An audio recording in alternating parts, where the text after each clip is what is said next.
Well, sorry YouTube. We're starting an hour late. Because I forgot to press the start button on my shit. I'm sorry about that. I forgot to push the start button.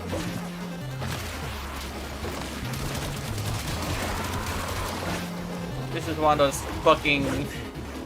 Anyway, welcome to the past tense stream if you're watching past tense.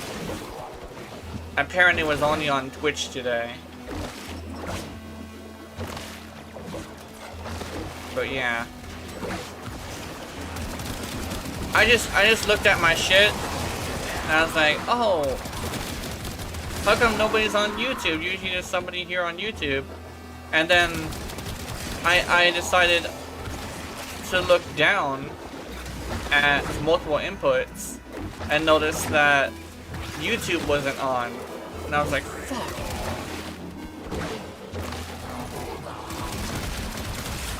But yeah, welcome.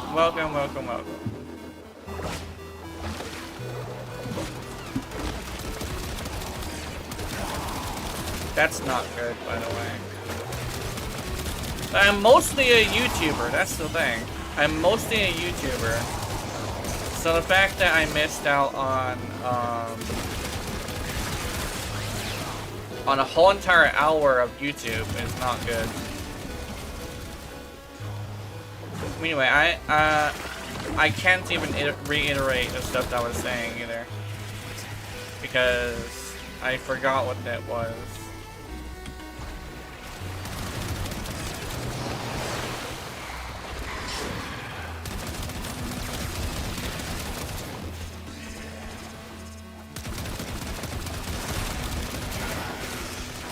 Yeah, I said a bunch of different things too. That's like the thing.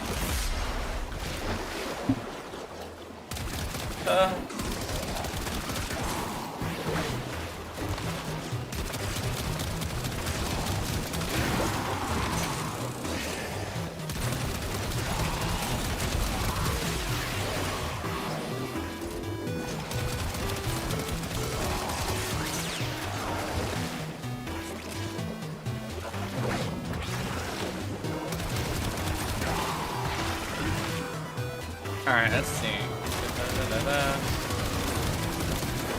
I'm having a rough day. Life support levels. Extraction is your best option. But it's literally stuff that I could probably fix if I were to be paying attention more often.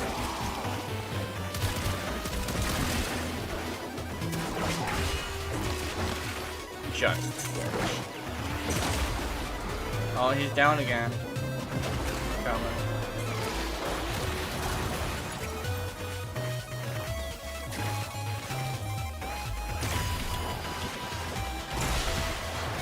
Oh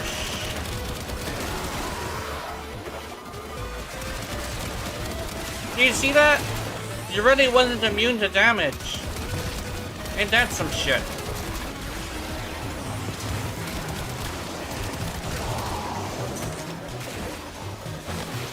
Ah.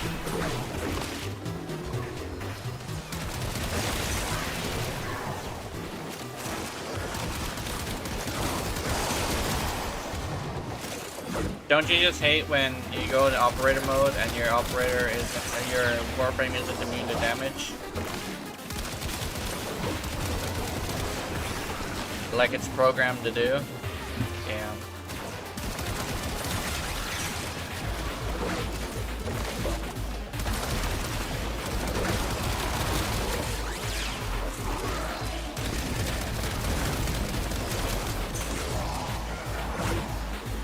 Oh! Unit conversation I could probably repeat since it's like on my mind again. I'll probably be able to word it better too.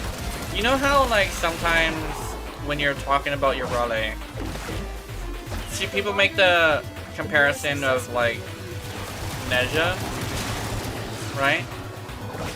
And it's like, oh, Neja is better because they're literally the same thing, but like your running is worse, and Neja. It's not entirely accurate to say Ureti is the same thing as Neja, because she's a lot more different. But if you were to compare the two, like, look at this. I'm 26, level 26, and he's level 26, right? This man has gone down 4 or 5 times. I think it was 4. And I have not even, like, gone down at all, right?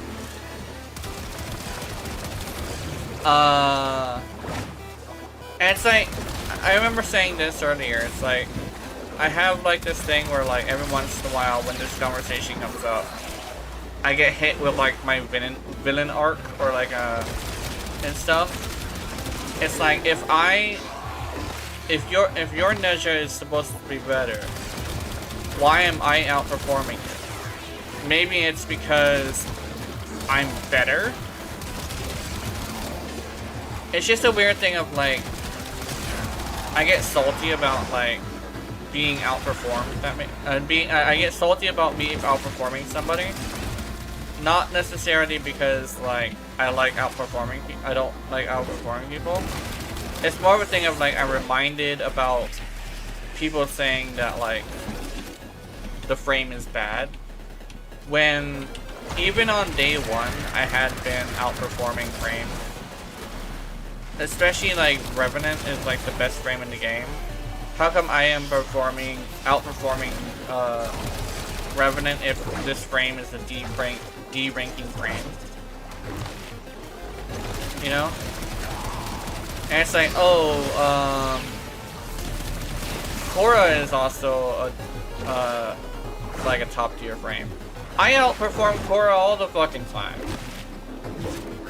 Like, she does like her whipball thing and does more damage, but I get more kills and I survive. Meanwhile, the Korra is getting her fucking ass handed to her. Like, yeah, she's doing damage and one-shotting acolytes, but she's the one falling first. And then people are falling trying to pick her ass up. So I have to pick up 2 people.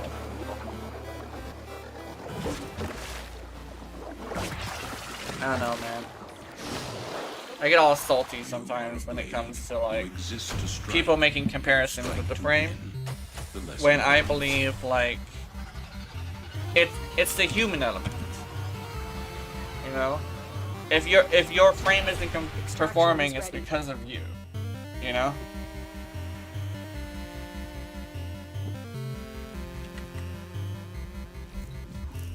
Like, I've seen somebody do a level cap with a Naros before the nerf, so.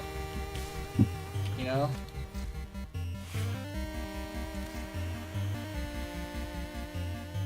I don't know.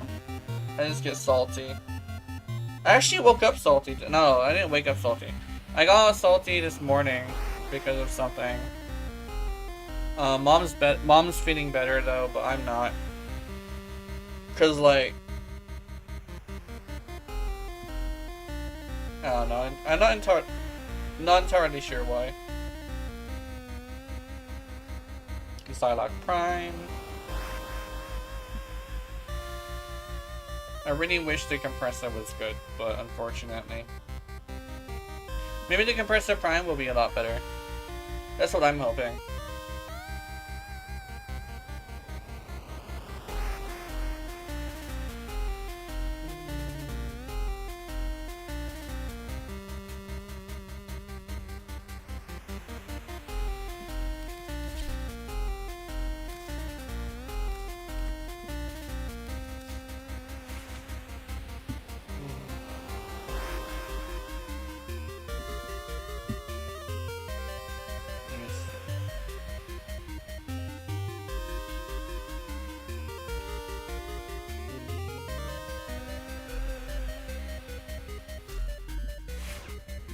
Okay.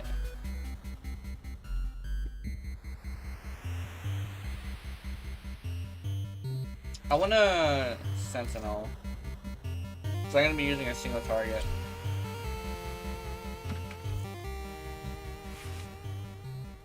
I want to do a fashion.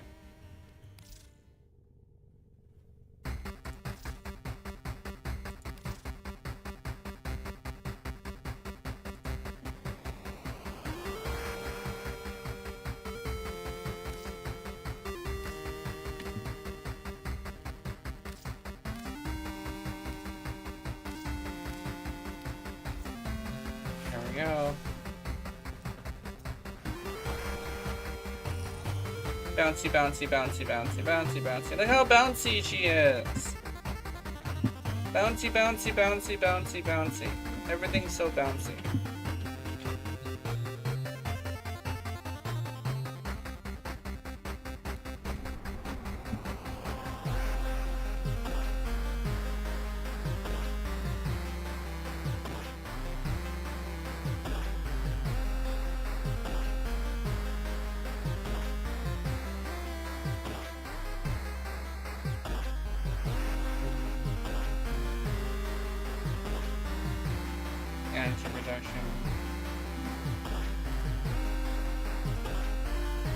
Oh! Yeah.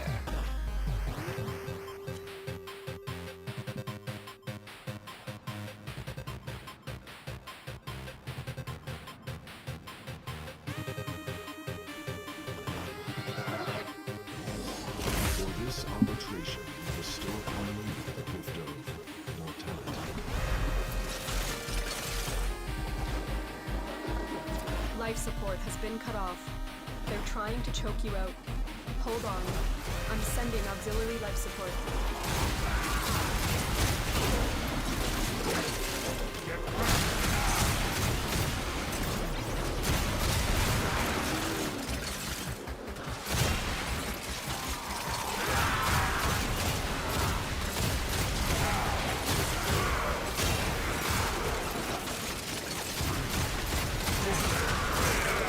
Is it bad to say that it makes sense that the real OG was the one who left?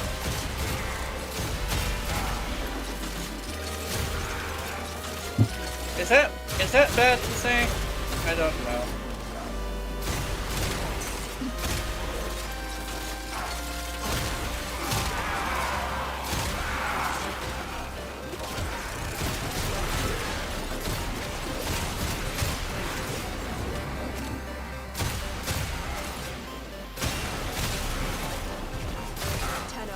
Prepare for life support.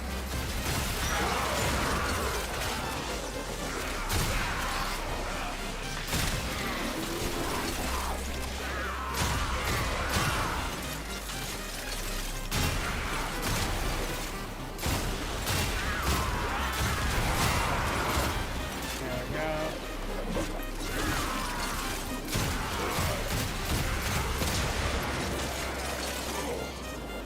I've delivered a life support capsule to the area. Activating it will buy you more time.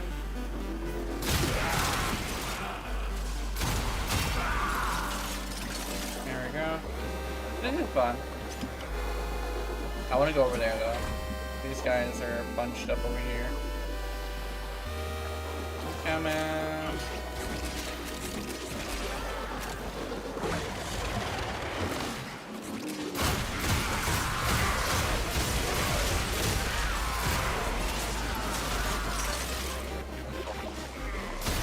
I'm a huge, okay, I'm kind of a huge fan of the Onos, but I don't like being unable to transform it. Because they double down on it, it's kind of like, no use crying about it anymore.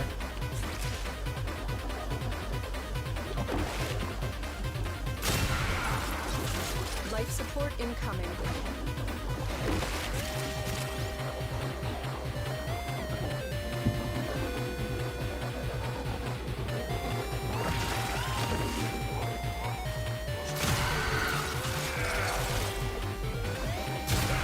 I want to use the running version really badly.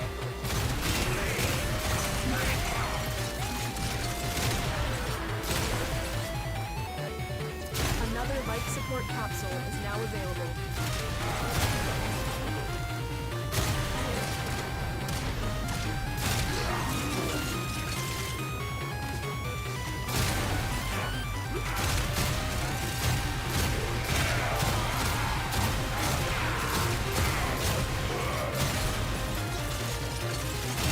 I'm glad I lowered the sensitivity of my mouse. When I lowered it, it's got so much better.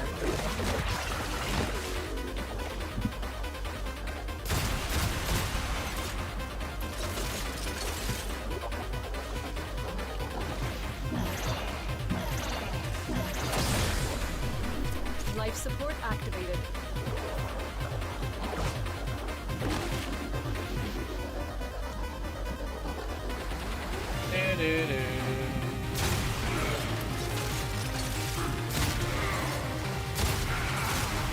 Get ready for a capsule.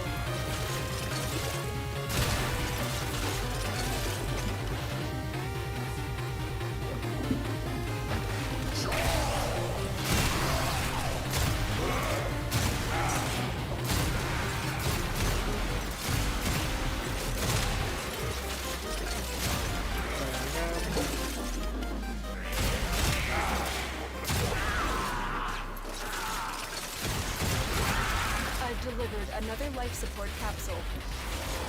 Explosive.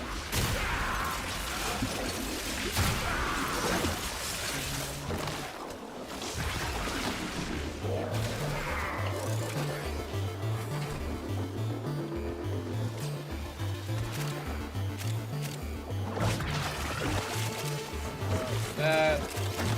Oh man. Yeah. That was my bad. The raid is That's my off bad. to a successful start. Extraction is available if you need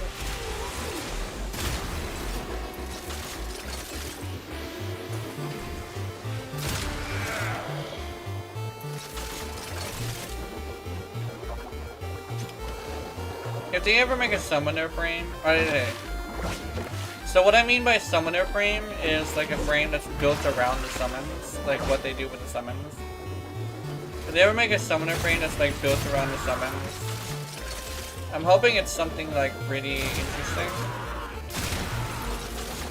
Or like something that's like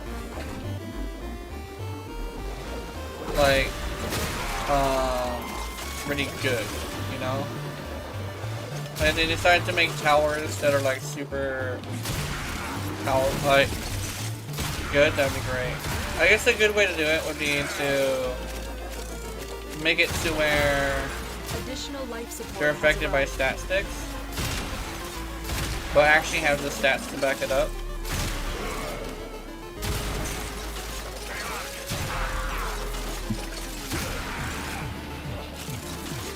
I know, that's what I'm thinking.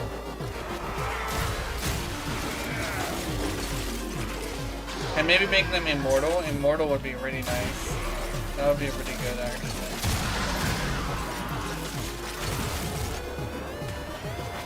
I'm doing good.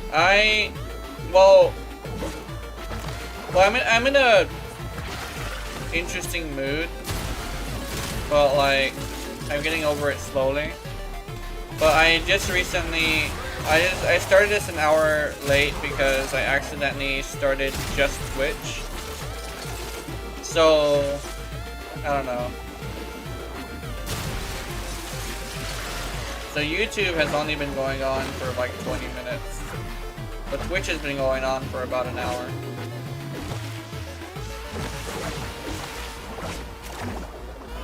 It happens. I know, my mood was pretty bad at the beginning of this. What really got me like irritated, I guess what actually got me irritated earlier that was really interesting is I was reminded of a conversation I had about like somebody saying that, wait, hold on. Anyway, I was reminded about a conversation I had with somebody, some rando, about how your ready is better and worse Neja, or like Neja is better. And I was playing with a Neja who was at the same MR as me, and they were not performing as well as I was, you know? And I was using the compressor.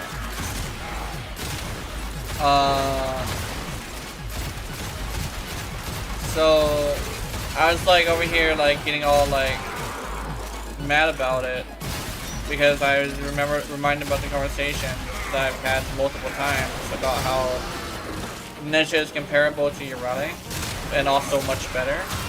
And I'm over here like, you know how many fucking times I've outperformed the Ninja?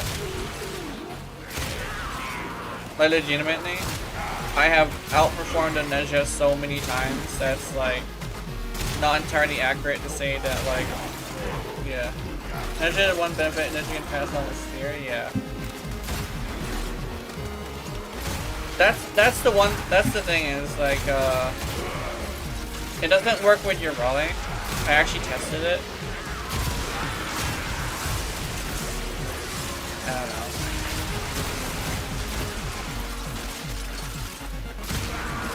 don't know. Ninja has like the benefits of like being able to use 3 weapons, but he's not as good of a weapons platform as Urale, because he's not necessarily designed to be a weapons platform. Ninja also has the downside of like his damage vulnerability is smaller.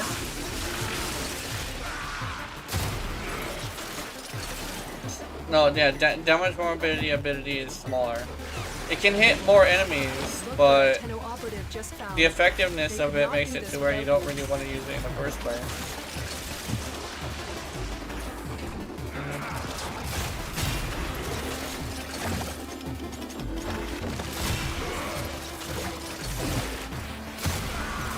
Plus, your running survivability, probably like super controversial to say, but because of the mechanics tied to it besides the damage reduction, I think it's better. Somebody was like saying how there's no wonder why I can survive with Urati very easily, because basically I don't really get hit. And the fact that I count as airborne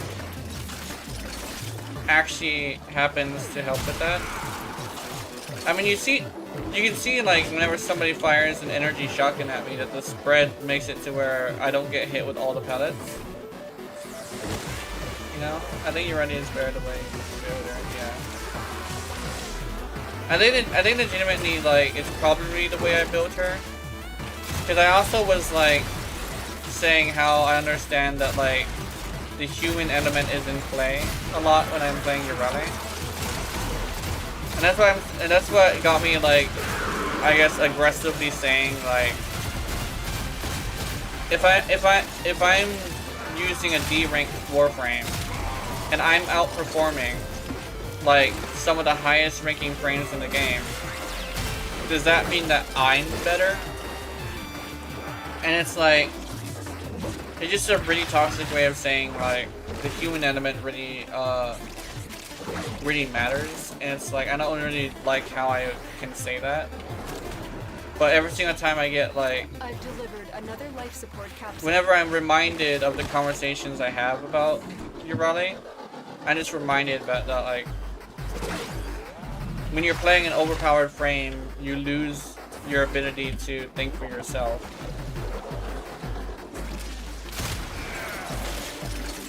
And it's like, I don't know.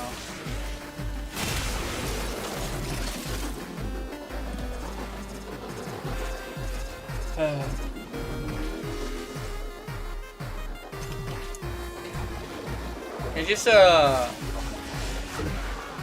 just a thing that I've been running into lately, of like realizing how good I am and kind of sort of weaponizing it has been a little bit of an issue for me lately.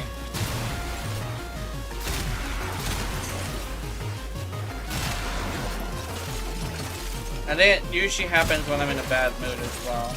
Because I would have been a lot more lenient if it wasn't for the fact that I started this stream in a bad mood.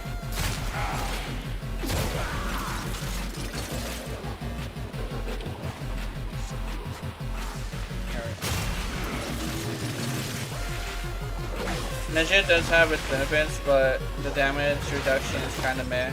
Just over 50% needs to help to survive. Versus you're already 90% and then both riding over that is off matter. Note taking mod here, yeah. I think legitimately one thing that I know as well is a lot of people will use one damage reduction at a time. When in actuality, the best way to use the damage reduction is to have more than one damage reduction. So like, it's probably a really good idea that when you're building for damage reduction, you have like adaptation, armor, and the damage reduction. Because that's how I built my Yorale. She has 3 damage reductions in total. And she also has a healing ability.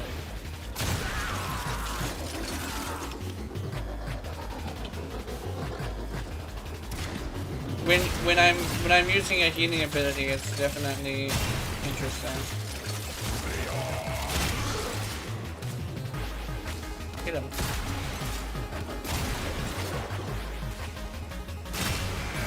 I didn't hit the head.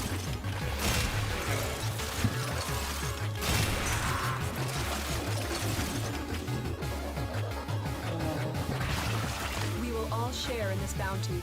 Hold out as long as you can.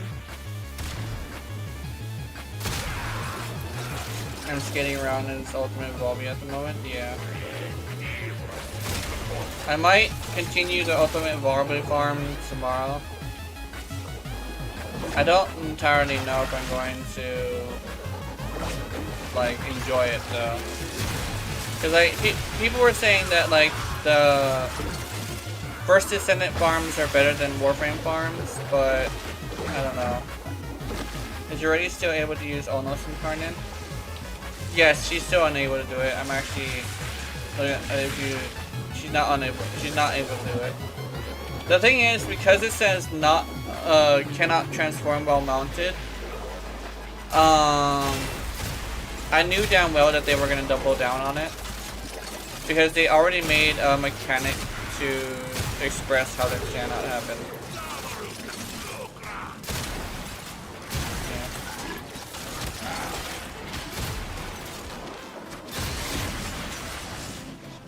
They basically doubled down on it, unfortunately.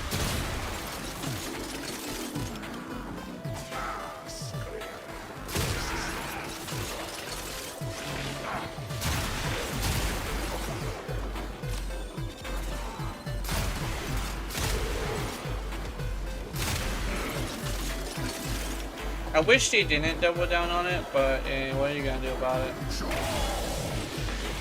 It's not entirely something I can like really do something about.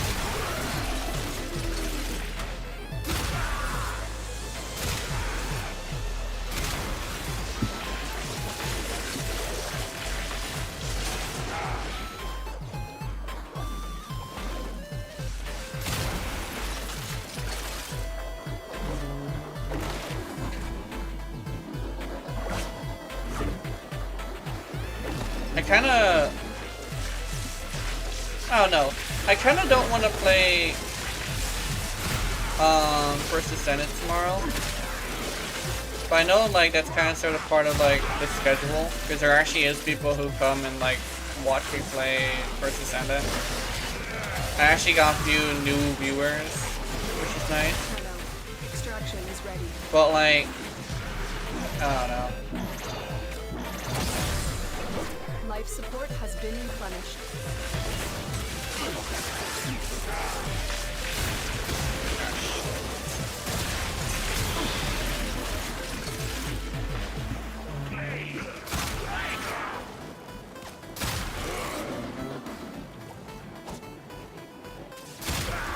Oh, I missed the head.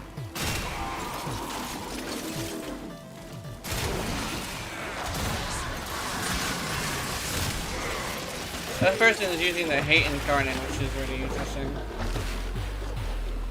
At the moment, for the old bunny and leveling stuff, yeah.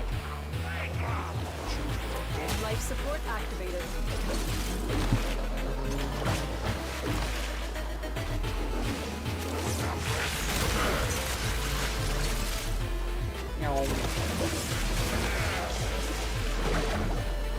Somebody sent me a booster and I really enjoyed that.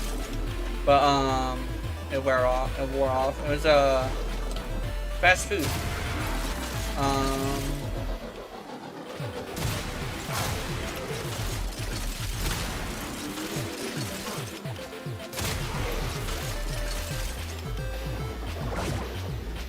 Yeah, actually, I saw this one thumbnail of a video. No, it wasn't a video. It was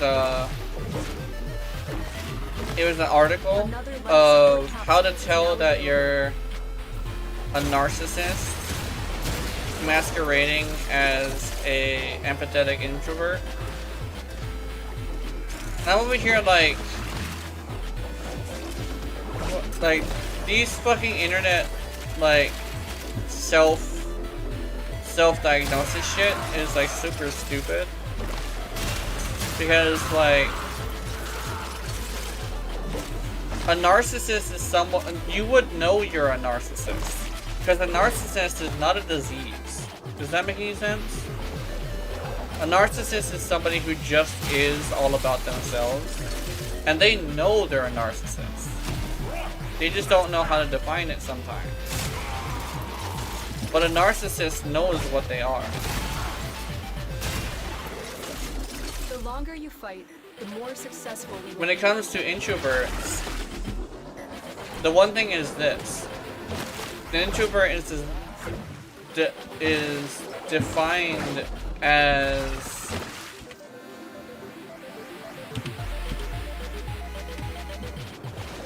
an introvert is defined as somebody who becomes exhausted during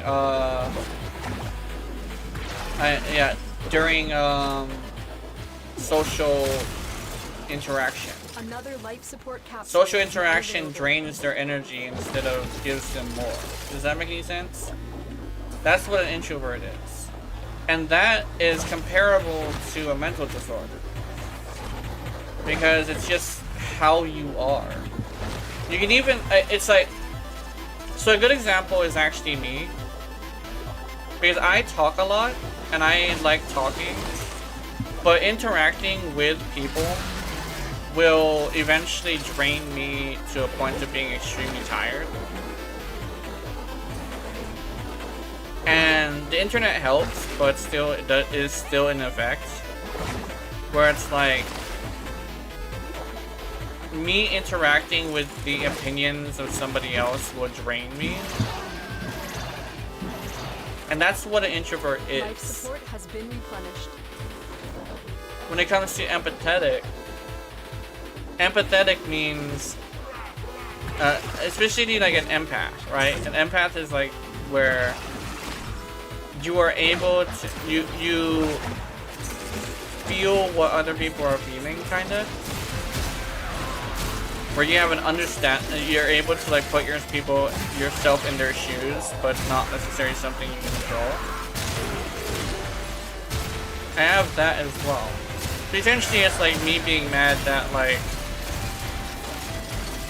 somebody's trying to call empathy into a question, right?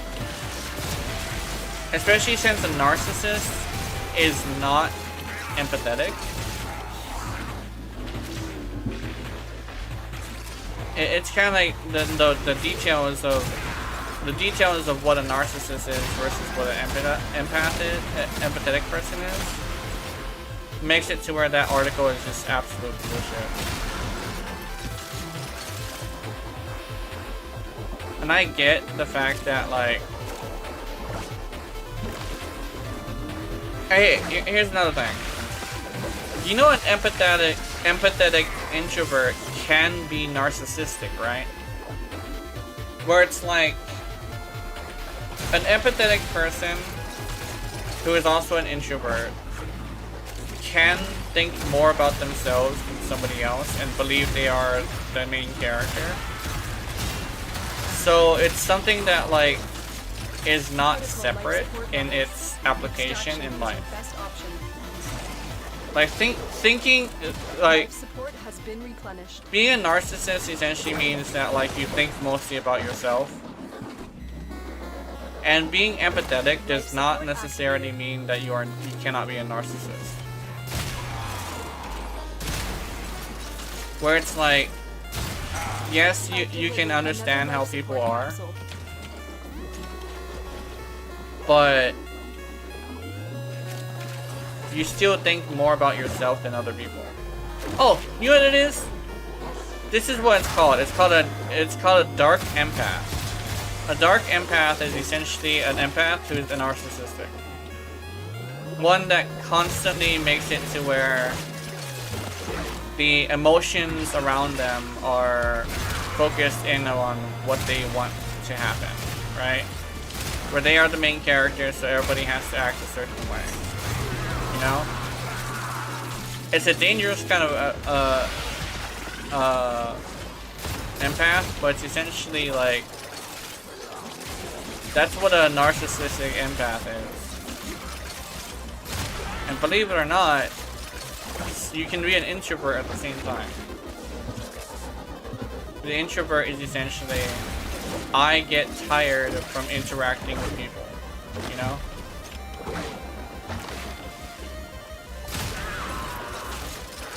I'm sorta... I could be talking to from experience as well. Since a lot of the time I think about myself more than other people. Because I understand like how emotions can be important. Emotions are like Hold out as long as you can. are important to some people. Additional life support has arrived.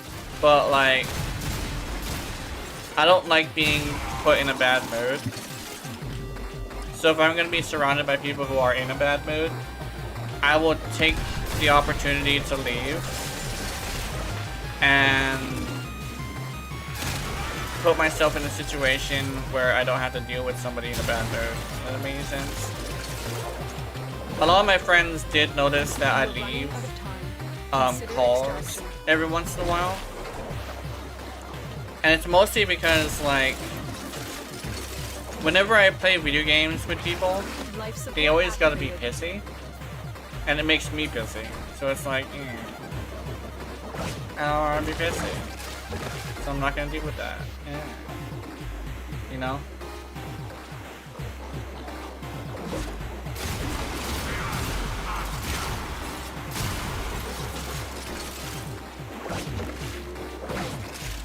I think that's the thing, what it is like. I think like an empath who isn't narcissistic would stay there and continue being angry because they want to be with their friends. But a narcissistic one that thinks mostly about themselves, like me, would have a situation where it's like, I don't want to be in a bad mood because you guys are in a bad mood, so I'm just gonna leave. Life support has been replenished. I get it. Most of my farming in Warfare and done solo, well, public, because with me binge watching stuff on YouTube, yeah. It's like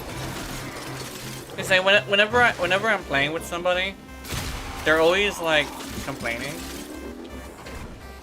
and I don't like that, so I tend to avoid that. What it is I don't really like it when the goal is to have fun, but they are not having fun, because then it makes me not have fun, you know? Because you gotta remember, like, the main thing about video games are designed to be enjoyed. And, playing with somebody who's constantly angry about something can get really tiring.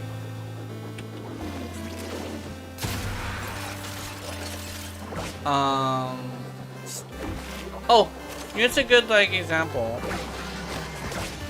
A good, I guess analogy is what I'm calling it.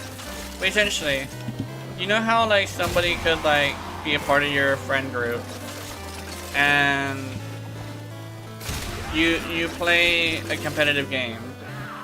You know, just anger stuff. I need to take a break off brain. Alright. I know what legitimately like when you're playing a game and you have this situation where there's a friend who like is happy all the time to a point where like they're having fun in the game even if they're not winning. You tend to enjoy that time with that person, right? Like they're having a great time. Life support activated. They're enjoying the experience. They're losing, but they're Life support sending has been GGs in group chat in the game chat. And then you play with another friend, and that person is constantly like angry about like a situation. You tend to get the same way, right? Because like when it comes down to it, people are a product of their environment, and if you surround yourself with people who constantly complain, you're gonna complain yourself. And it's an interesting situation. It's interesting psychology there. I'm not angry. Yeah, I understand that. I understand that sometimes taking a break is a good idea. I mean, you're definitely not one of the people who tend to be angry all the time. But I'm thinking more like Keith and Jazz and Ninetales lately. Ninetales has been getting really bad with it, like insulting everybody around him, calling them stupid, and I'm over here like getting all pissy with him because he's just like constantly insulting people. Look what our Tenno operative just found. They could not do this without you. It's like super fucking irritating. It's like you're gonna call everybody stupid when they don't know anything, and it's like you just gotta calm the fuck down, dude. Remember what video games are made for. You know, hence I've been what you're playing this hard, yeah.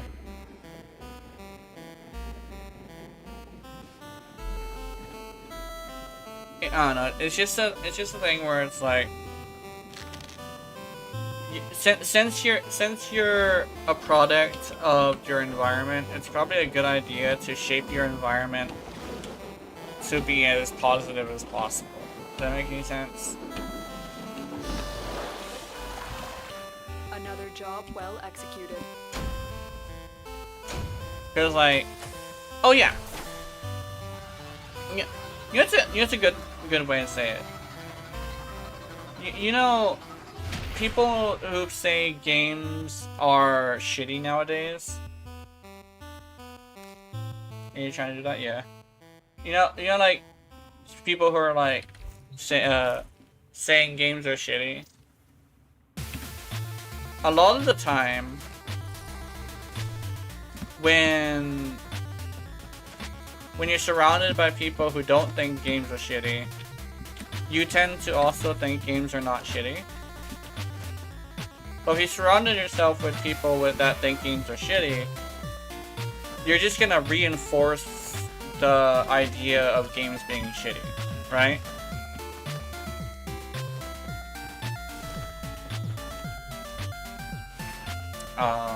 It's interesting psychology. Psychology is weird, because when you look at like what kind of like actions people take as people, you run into some interesting things. I need water. Hold on. Kinda like Jazz expecting job after 5 runs, yeah. Yeah, that's one thing.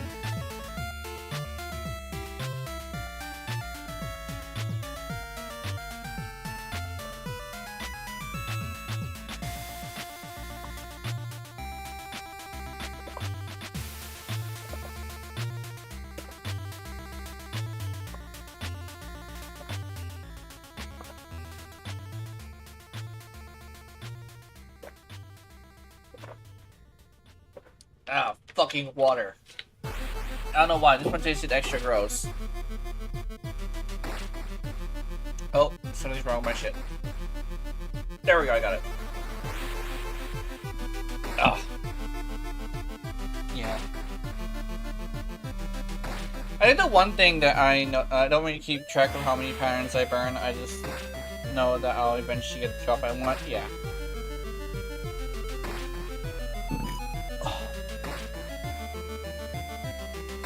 I think what really helps is when you're talking to somebody. You know how, like, I say it's probably a good idea to farm with friends? The reason why is friends are a really good distraction from the inconsistencies of a game. And one of the best ways to do that is to find somebody who will talk about something besides the inconsistencies of the game. I think of it like this, right? If your goal is to distract yourself from something, it's probably not a good idea to talk about that thing. Like, it's probably a good idea to have conversations about, like, chicks or something, you know? You ever hear, like, oh man, I saw this chick on the bus one day, and she was, like, super hot, and I'm like, how the fuck do you not have a boyfriend to take you everywhere? Because, oh my god, you are fucking hot. He's probably watching Explosions, yeah.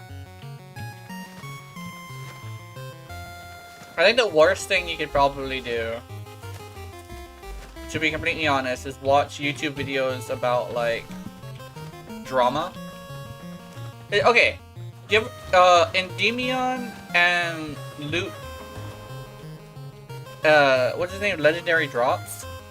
Both Endymion and Legendary Drops are the worst motherfuckers to listen to while you are watching videos. While you're farming games. Because the only things they make content on are negative things. Okay, Legendary Drops is different. Legendary Drops if you're playing Warframe specifically. Legendary Drops if you're listening to one of his Warframe videos, you'll notice that he says really positive things. So it makes it to where you feel very positive about Warframe, right? That's why I feel super renewed about, like, playing Warframe, is because I watched some of those videos. But if you watch it about anything else, oh my god. Especially Helldivers 2. If you watch Helldivers 2 while playing Warframe, you actually get residual anger from the fact that, like, Helldivers 2 is having issues. Because it will remind you of the times when Warframe did the same thing.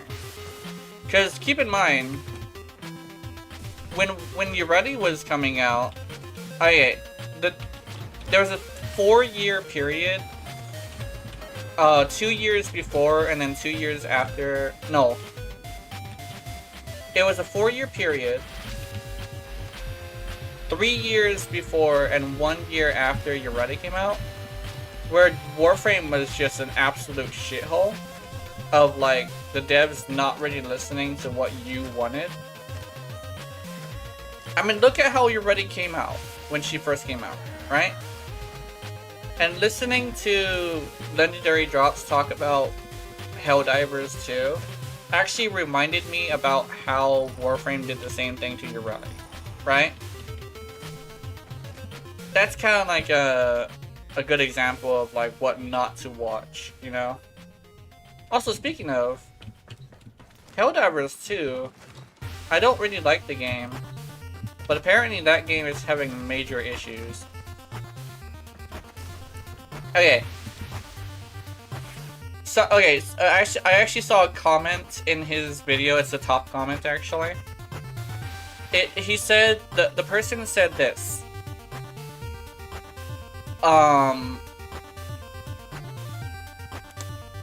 The person said,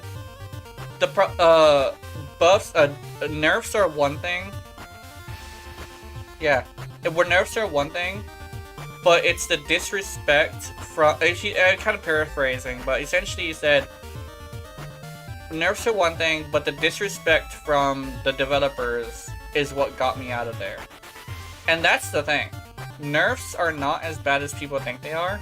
What it is constant disrespect.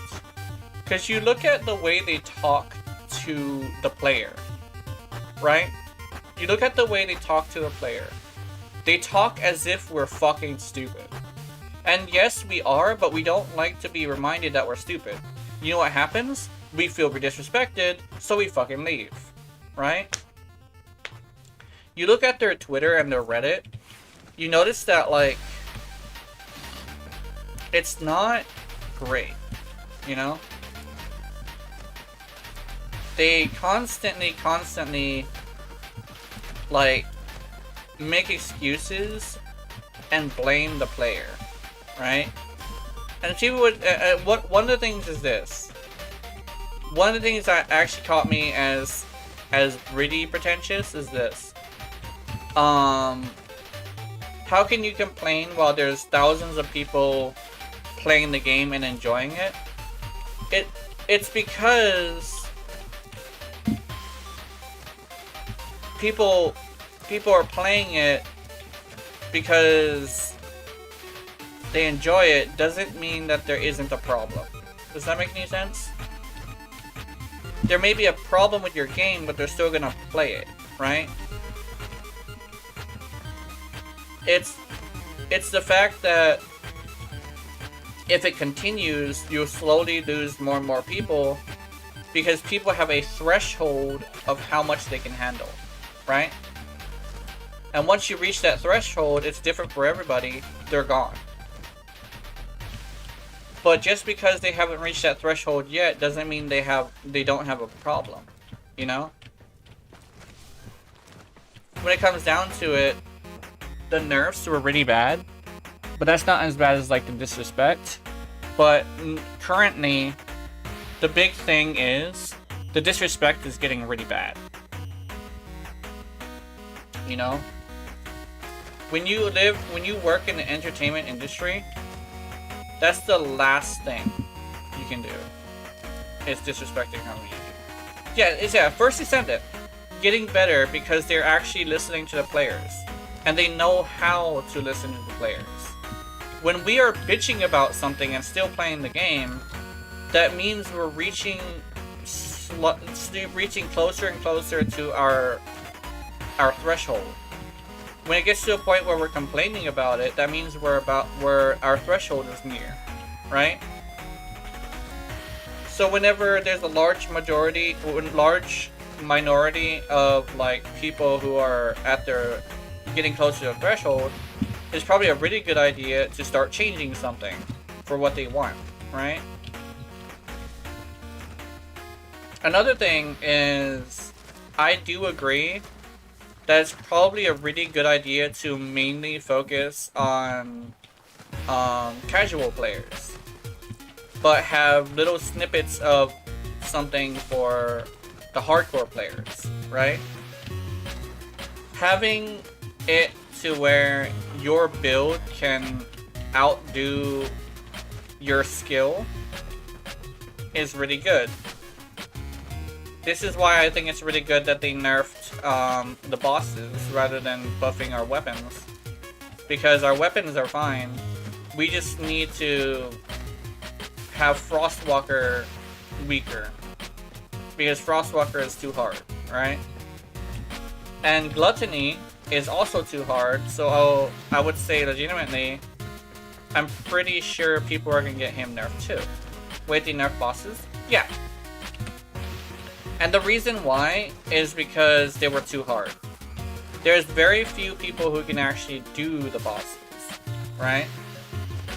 And people would say, oh, but like that's a catering to the casual players, and I'm like, yes, because what is the yeah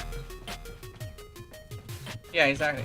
I don't know what I want to farm pyro for duty and sacrifice. Yeah.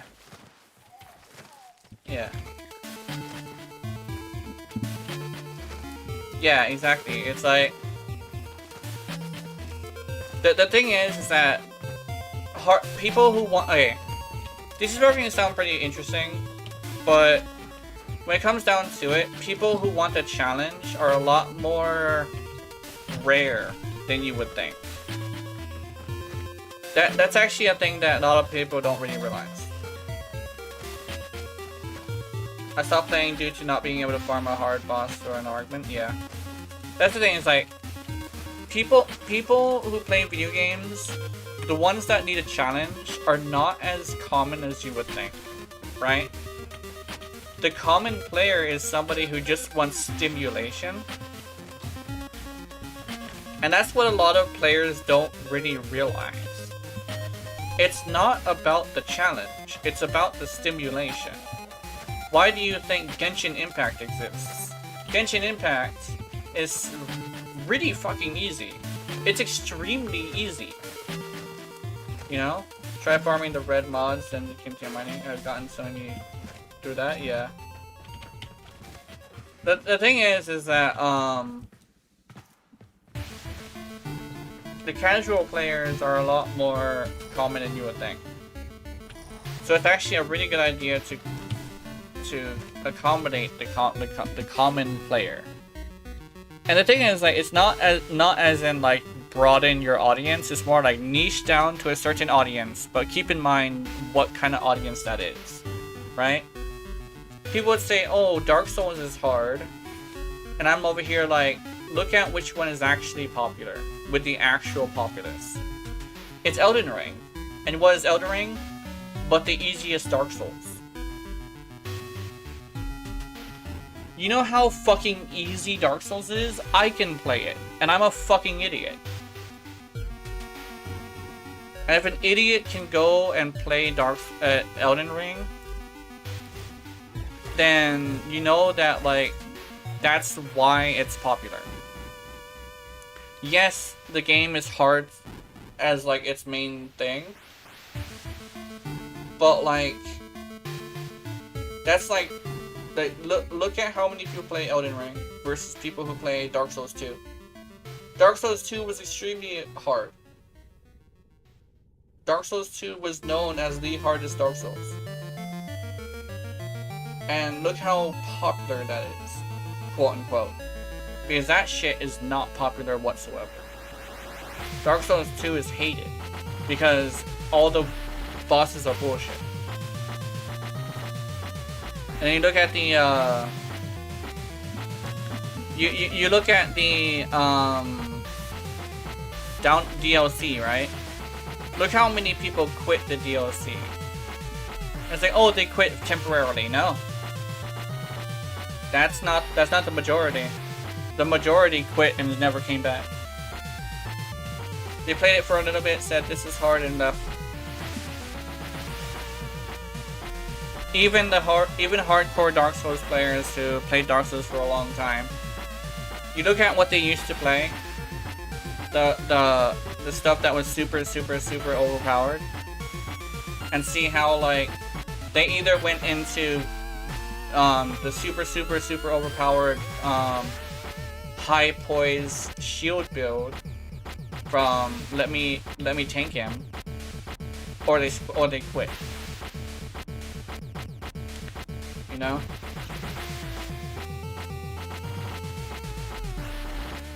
I want to go in here.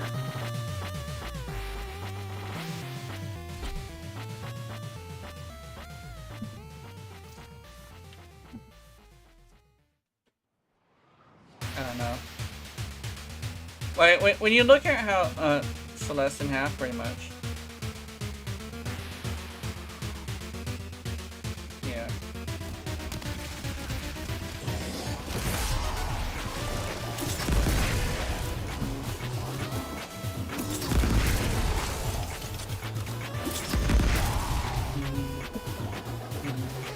I've delivered another life support capsule.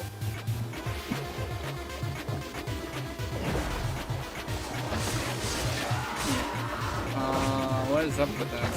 Where is everybody?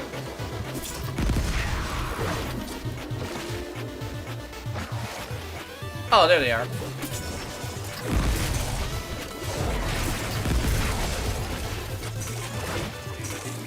This is a really fucking bright explosion. This is an extremely bright explosion. What the fuck?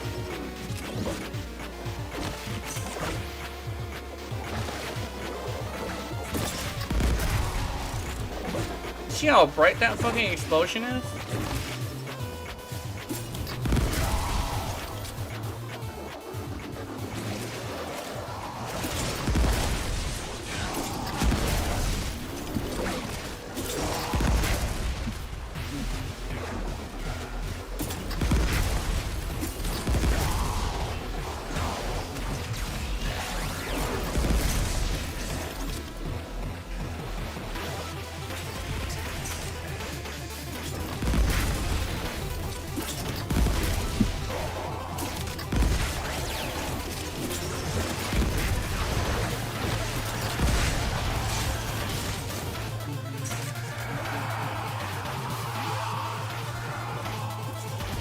This weapon is so ass. Well, yeah, it's ass. It's terrible.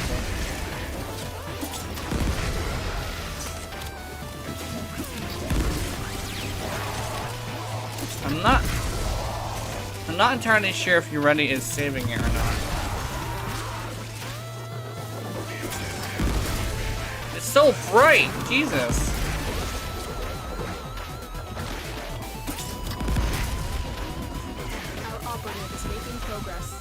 This will help our cause. Extraction is available if you need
Weapon is super bright. I don't like it.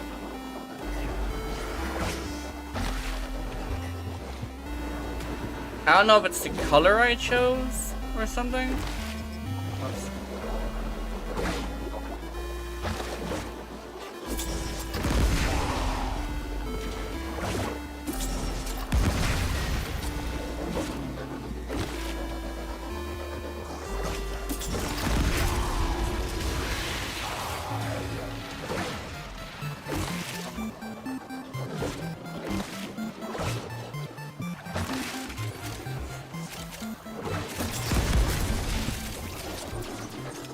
I don't know why, but I'm thinking about some stupid shit.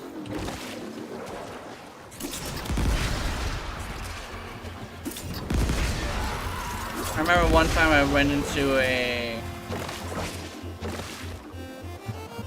Who is that? I think it's the guy I keep calling Asshat. I went into one of his streams and I guess a Ureti showed up to his stream and he was doing like open world and stuff. No.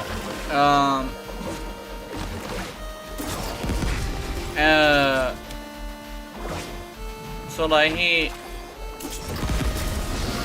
was basically like spending the whole time insulting the Ureti. I like, yeah.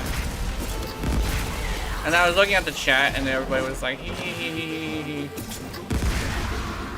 And I was like, I'm done. That's why I never watch Asshat streams.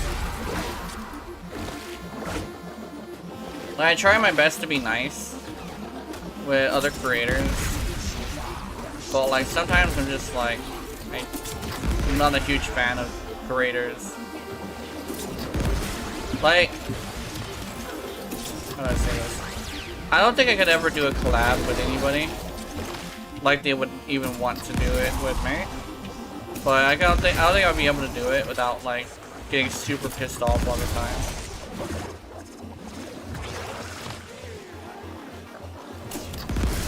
Cause like, yeah, that's the thing.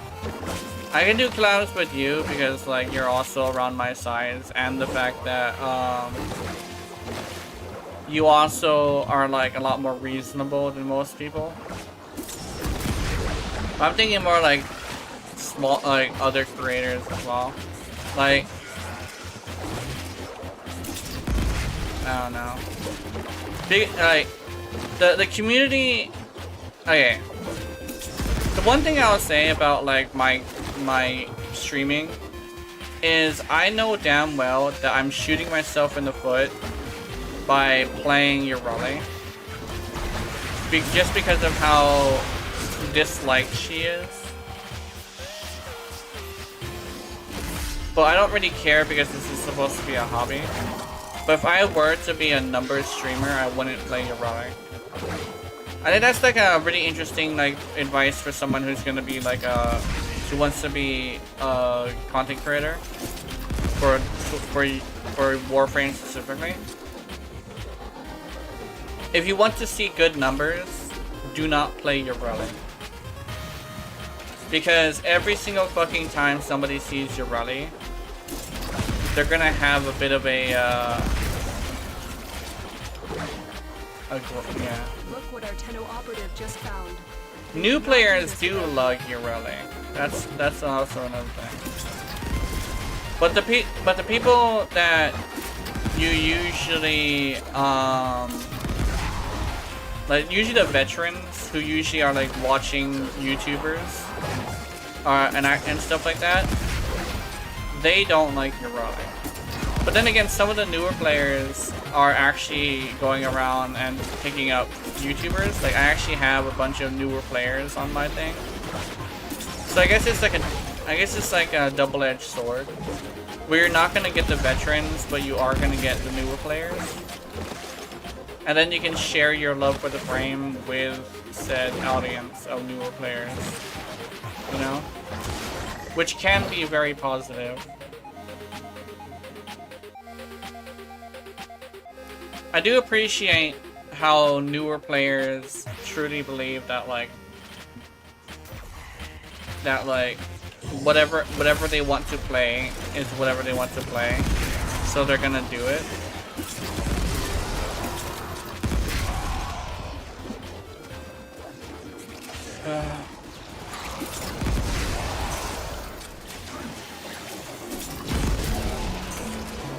There is actually a decent amount of people who love your Raleigh, honestly. Which is very nice in contrast to like what it used to be.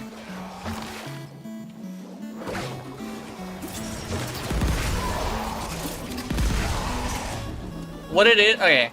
What it's tied to is actually quite simple. First impressions are everything. And you never get another chance at another first impression. So the whole thing that's really important is the fact that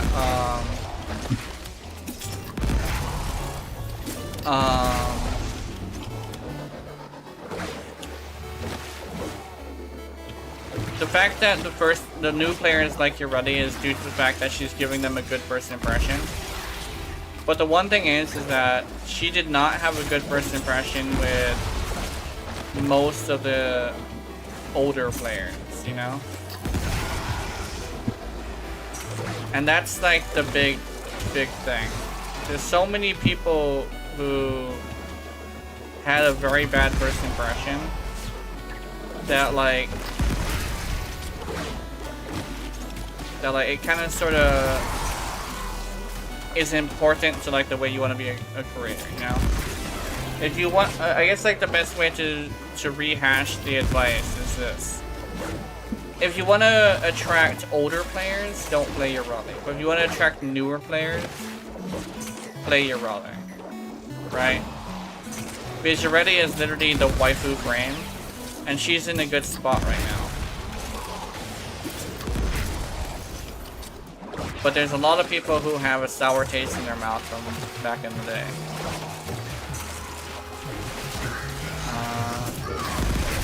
Another thing is this. This is advice that I got from somebody else, that went to somebody else. It's probably a good idea to know what you're talking about before you make a video.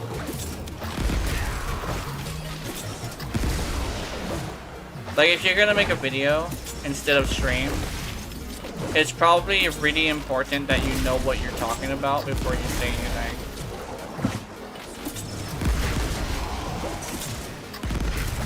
Because when it comes down to it, if you don't know what you're talking about, people are gonna know.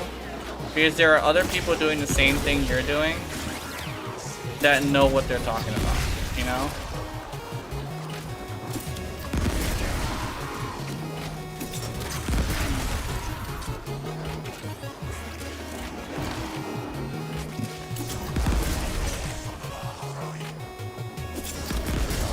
Sorry about the brightness. I'm not necessarily in control of this. Speaking of videos, I need to get on those. Yeah, you do.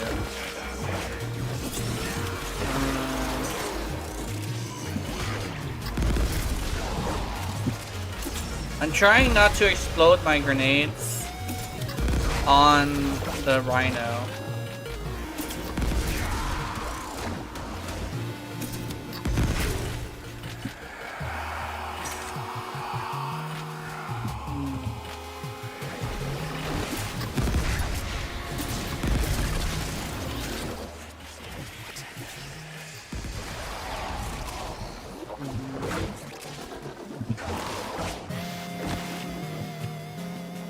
I'm still not entirely sure if this is a good weapon or not.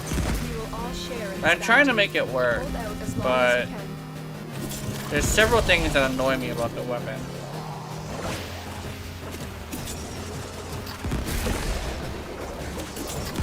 But shots like that are super fun.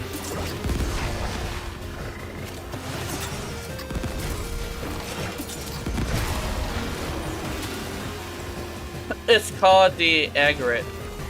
The agrit or thing.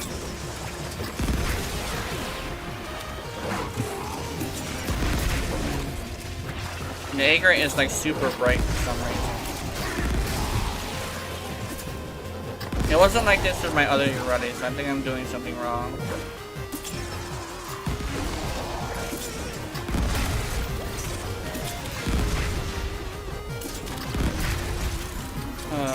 My computer is like spitting out hot air. I noticed that.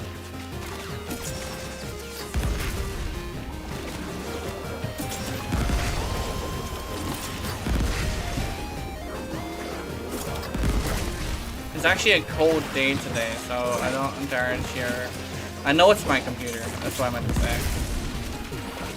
You know what's really annoying? Right now everyone's leveling defense missions after wave 7. Oh, leaving. Yeah, that makes sense. And that does sound annoying.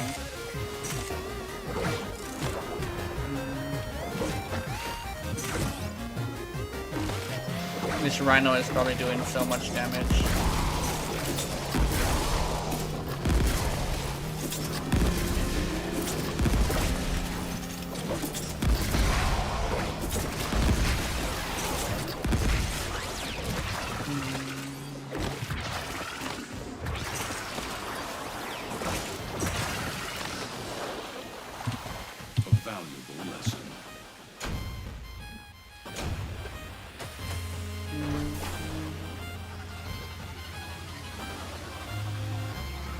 Trying to farm patterns here. Usually wave 7 drops only cash, which is not going to lie. I need, but rather get the pattern drop in 14. Yeah, that makes sense.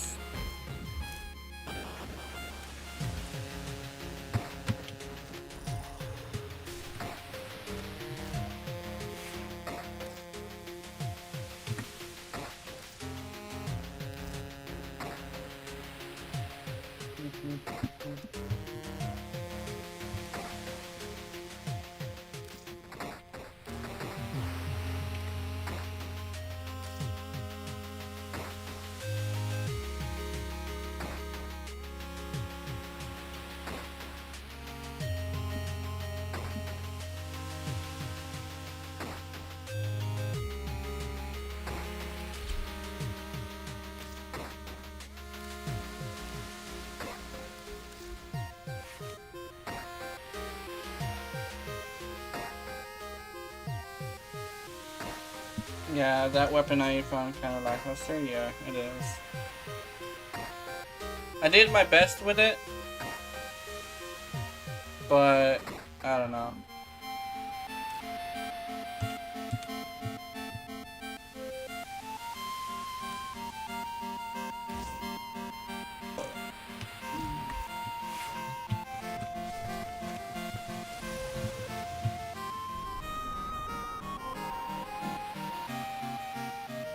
Interception and rescue. Okay.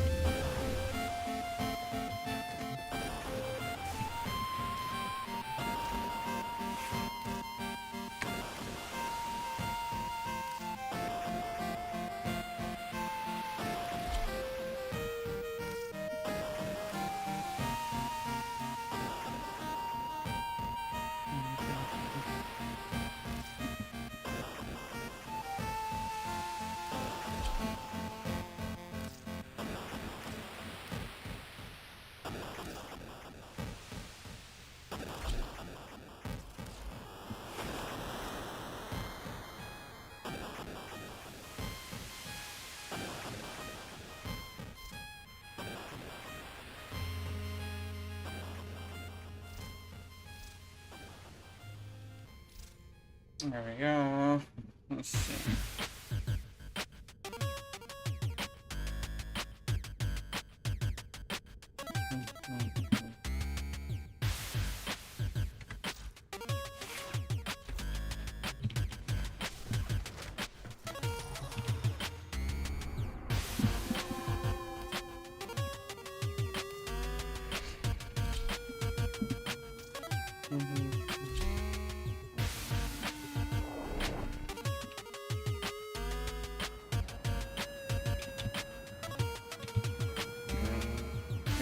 Yes. Jonathan.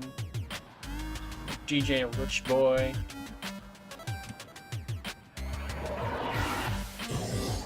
Our target's been conditioned by Pazul personally. Do what you can. Bring them home safe. And the blind worm deemed the scream of the contract to be madness, for she could not see how far and free it soared.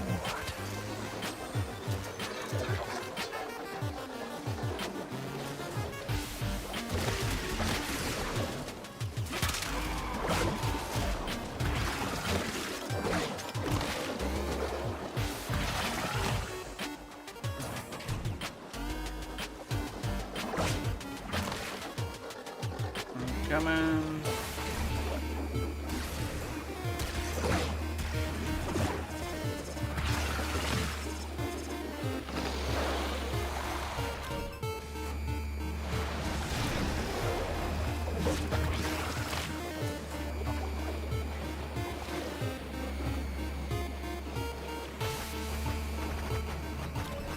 The hostage is almost out of time. Hurry.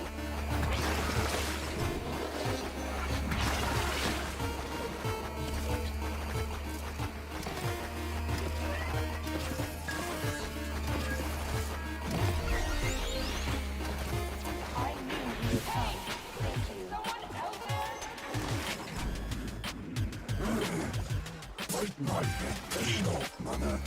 That's the good news. Alright.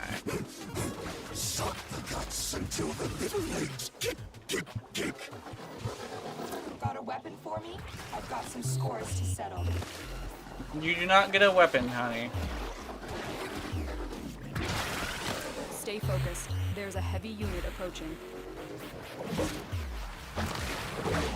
Target is being debriefed.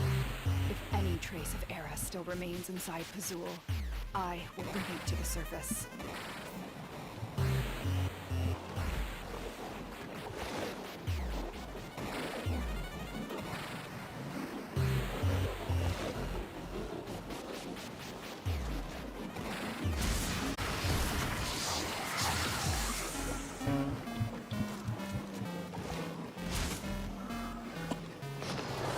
Let's go.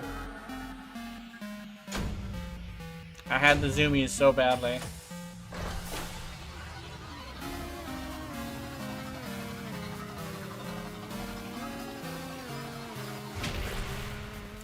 You know what's a pretty interesting thing?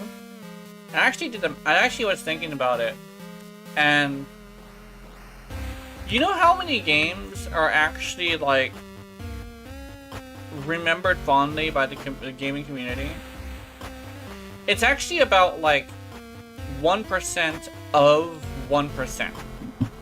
Like, it's an extremely low amount of games that are actually considered like a hit, right?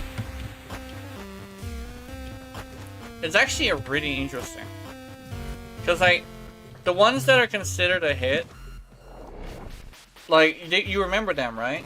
And like they get on the news and they get on the stuff, and all that stuff like that, right? But you look at how many games Steam has, and how many games there are out there, and how many of them just go unnoticed. Listen in. Like, I want to know what he's telling his flock. like there's a okay. You want to give an example? I'm pretty sure no one will even know what this game is called. X-Blades. There was a game called X-Blades that was about this woman who was like super sexy, and she had blades that had guns attached to them. And her whole thing was she's a treasure hunter, right? And she found a treasure that she wanted. But she's a novice, right? So she doesn't really do that very often. And she ends up releasing a demon of sorts. So what ends up happening is you have to either choose to embrace the demon or reject the demon. And the way you do that is by either fighting the light and trying to absorb that, or fighting the dark demon again, or something like that. It's really simple, but nobody even remembers what that game was, because it's like it fell under the radar so badly, you know? And it's like there's actually like dozens of games like that. Not even dozens, like hundreds of games like that. Where it's like there's maybe a few hundred people who even remember the game. I remember playing the game, you know?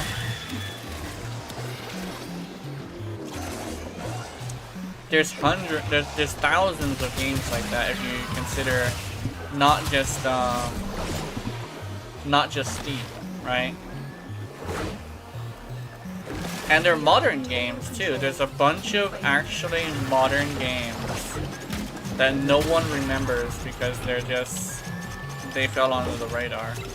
And the thing is, some of them, not all of them, but some of them are actually good games.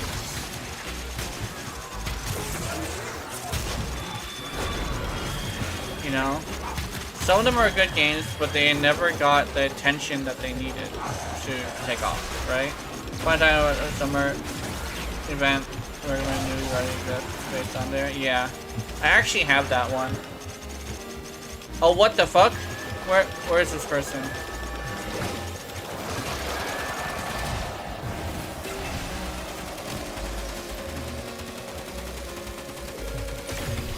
We have lost control of a tower.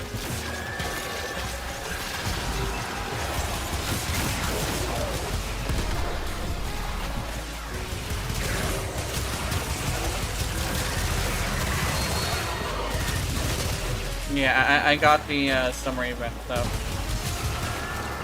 I actually meant to be streaming the summer event more often, but I keep forgetting that it exists, unfortunately.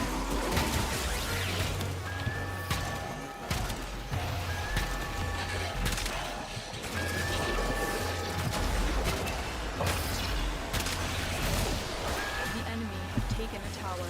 You must recapture it.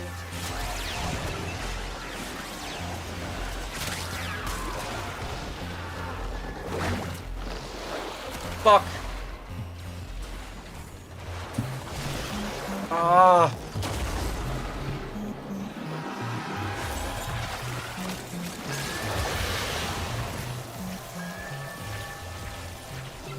I got the jump wrong. We have lost control of a tower. I think we're gonna lose anyway.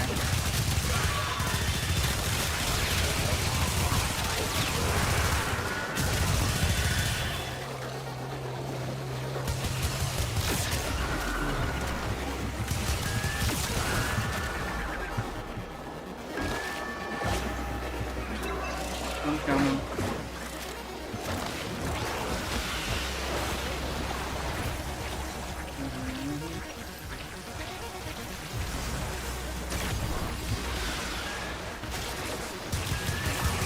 I actually was watching video game memes, and one of the memes was, so it went like this. An old man talking to some guy, right? And it says, someday you'll be a man. And, the guy says, I'm 20 something, right? And he says, yet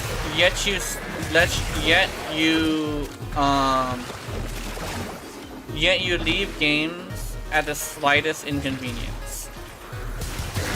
And that is such a mean way to say, like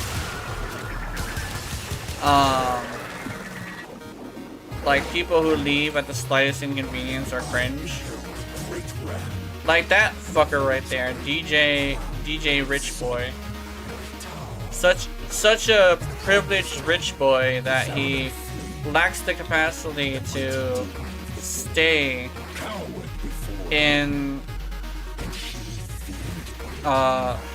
inside of something that doesn't look good.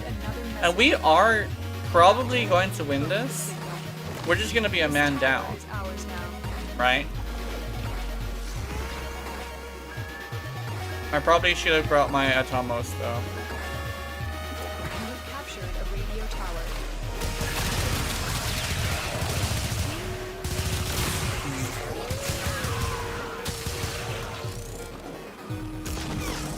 Oh, never mind. Yep, never mind. The slightest inconvenience. Oh no, a slight inconvenience. I'm so scared I have to leave. Such a slight inconvenience. It's so inconvenient. I'm gonna go get the Atomos.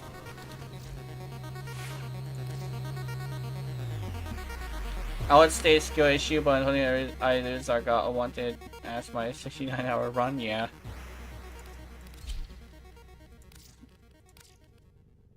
Oh no, a slight inconvenience. Ah!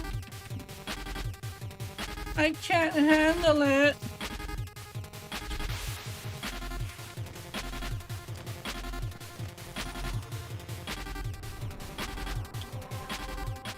Try this again.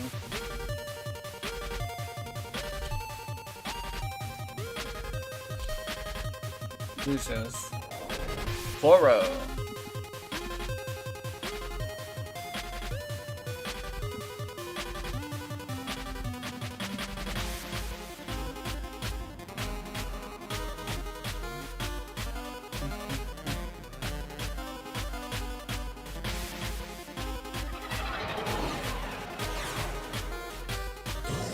This facility is a communications crossroad for Narmer. Listen in. I want to know what he's telling his flock. Do you remember, little, that first day, how our father There we go. took us home from the landfall? I don't know, that's like a meme that I think is actually pretty accurate. It's probably like a pretty rude way to say it, but like it's very accurate.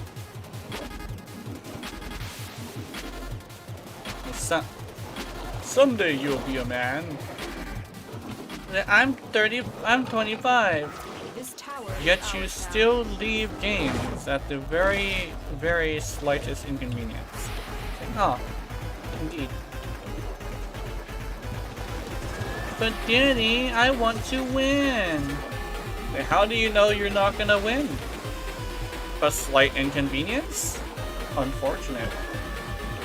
I thought I raised you better.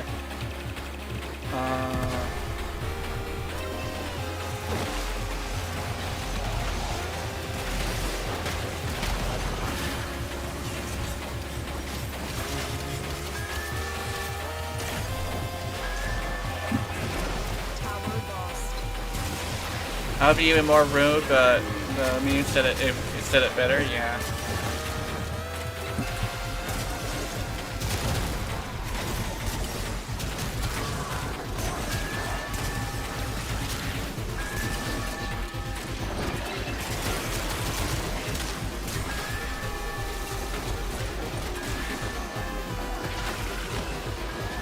Well, I'm going to farm the ultimate bunny code. I'm bored of the defense mission, yeah.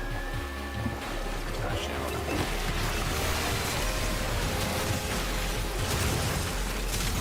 trying to capture C, but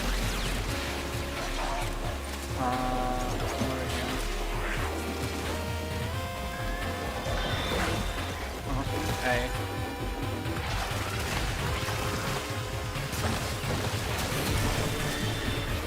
Whew.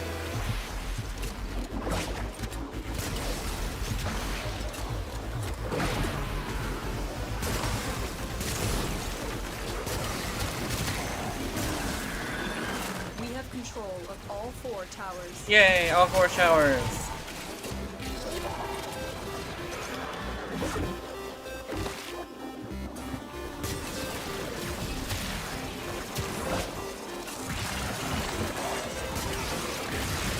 Woo. Tired.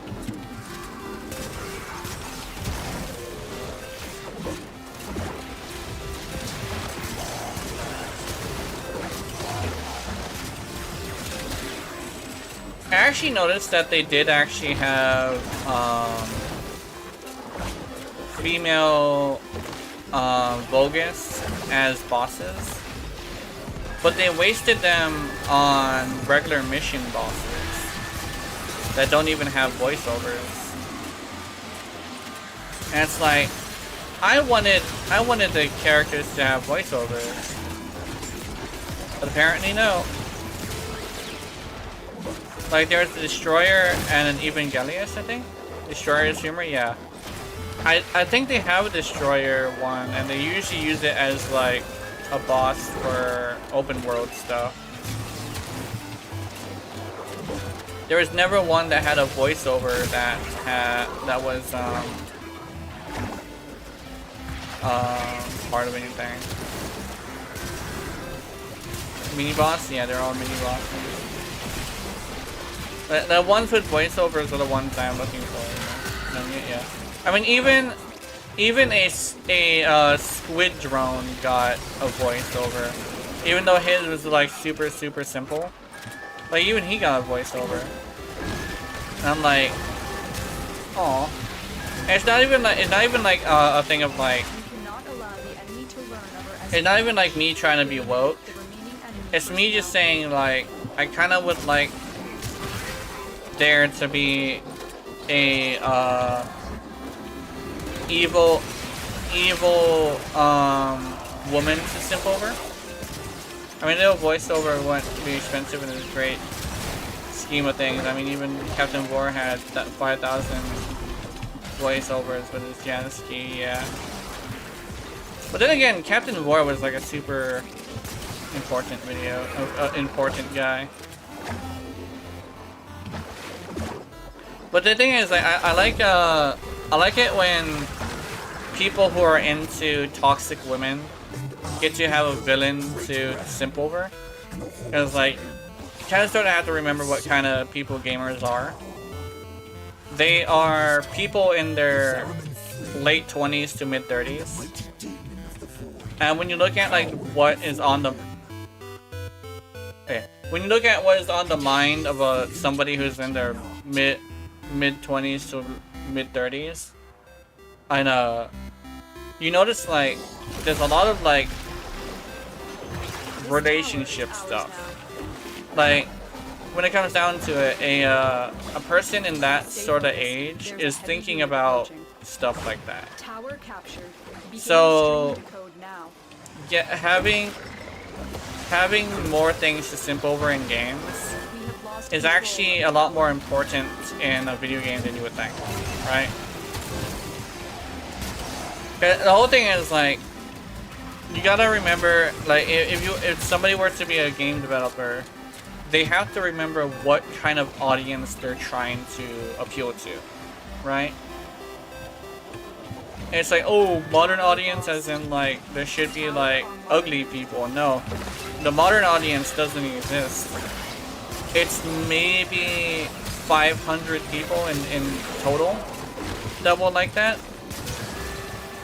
But there are at least like 700 million gamers out there. Maybe even more, like maybe even way more. And I'm thinking about, that's probably just America, right? You must recapture it. So like, when you look at like, when you look at like what kind of people play video games, you need to realize that like, and video game developers need to realize like, they need to appeal to a gamer rather than somebody who doesn't even touch video games, you know? I think that's my big thing with like recent developments in gaming. They're not making We have control of all games 4 for towers. people who actually play video games. Okay, it's actually less than that. It's like there's people who play video games, and each and every video game has a certain niche that it covers. When they're trying to like broaden the horizons of the game, There's a heavy unit approaching. they're kind of messing up the game because they don't really realize that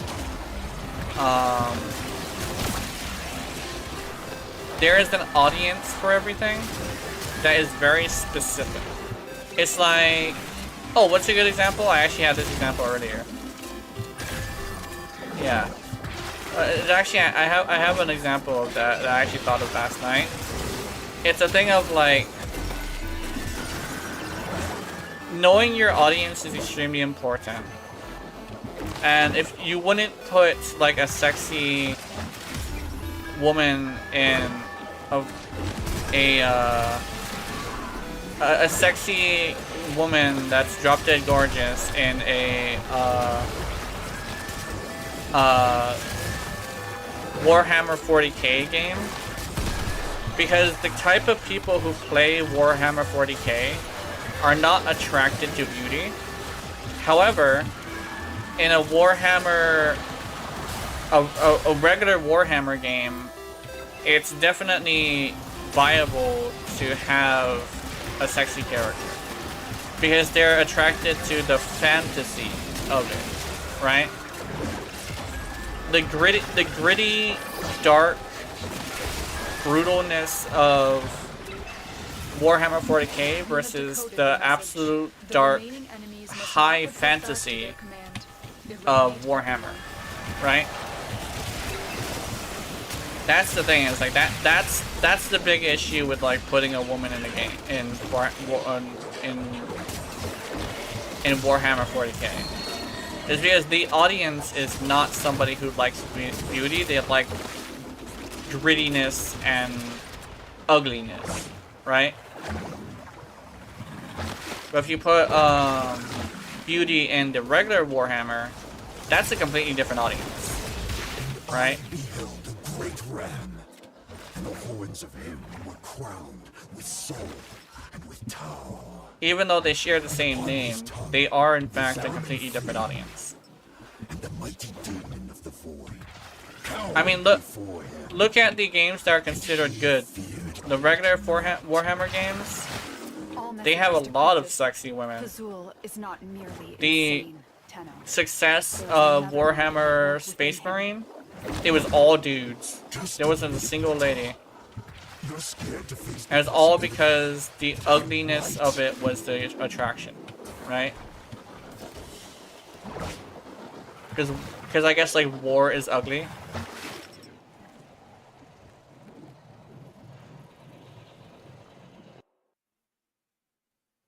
That's my thing when it comes to realizing what kind of audience you have.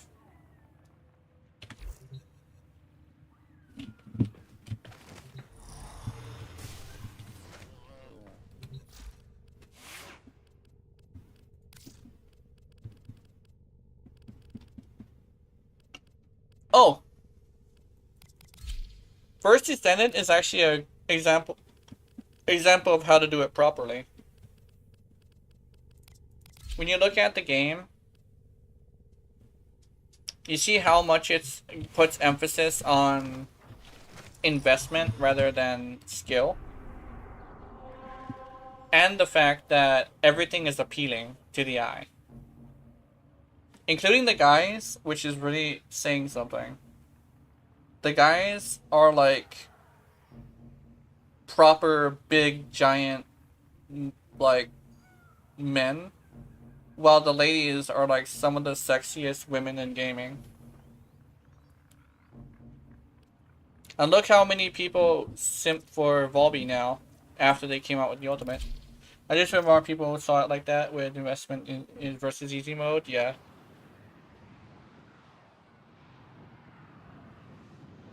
Like, people are like, oh, let's make the game... Well, I would say, like, characters based on how well they were written. Oh.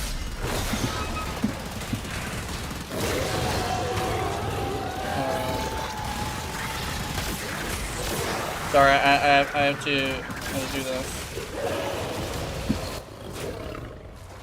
What the fuck? Oops.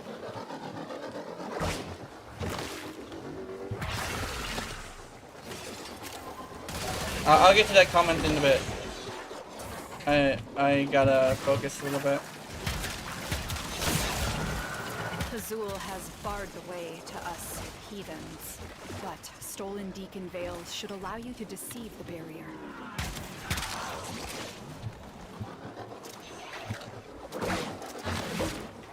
There we go.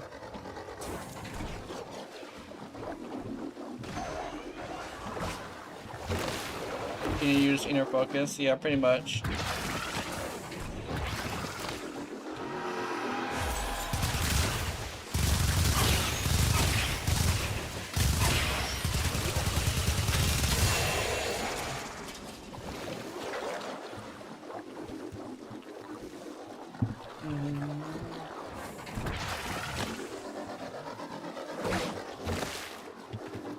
There we go. I gotta remember to go and look at that comment for a bit. I'll do it. I'll be right there. Did I just go through a window? I'm not gonna question it. Okay, maybe I have time now. I would say I like the character based on how well they're written. That's why I'm pro Doflamingo from One Piece, even though he's evil. His writing is extremely good, not gonna lie. Yeah. I think legitimately, How the wolf roamed without prey. that's like when it comes to like RPGs and stuff. When it comes to free-to-play games, the one thing is that you gotta really remember, like, free-to-play gamers are vain and they like to invest in things, right? Not only that, they're also poor, which is very interesting. So, a poor player who likes investment and is very vain, you gotta have really good looking characters, you gotta have investment, and you gotta make things cheap. That's how you do, that's how you do a free-to-play game.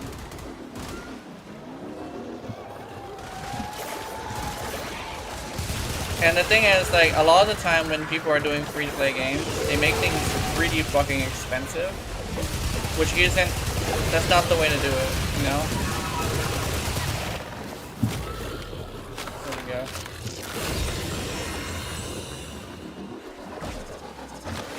Amar thought himself a hunter.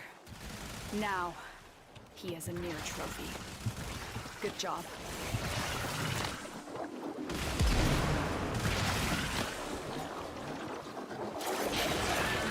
Let's see. That's the one thing which I think next gen can improve, yeah. Story. Cause like story is actually pretty good as well. Writing like Warframe is an example of like, don't be afraid to get weird. And don't get afraid to get dark. Don't be afraid to be sad. But don't be afraid to go to the extremes of something, right? Because what is interesting about stories? Listening to the extreme examples of something, right? Even if it's a villain, the extreme examples is like really important. If you do it like in a way that's like believable, that's fine. But keep in mind, like, a boring story is a realistic story. Because look at the stories people read and say, like, which ones are, like, the most popular. Harry Potter, which is, like, super, super fucking unrealistic. Romance novels, like Twilight, that's extremely unrealistic. People are like, oh, I want realism in my game. No, you don't. You want to know what realism looks like? Modern gaming. That's what realism looks like. You want the extreme shit, right? Because what is a good story but something that makes you open your mouth wide in shock, right? Something extreme happening is what makes it a good story. That's what people forget.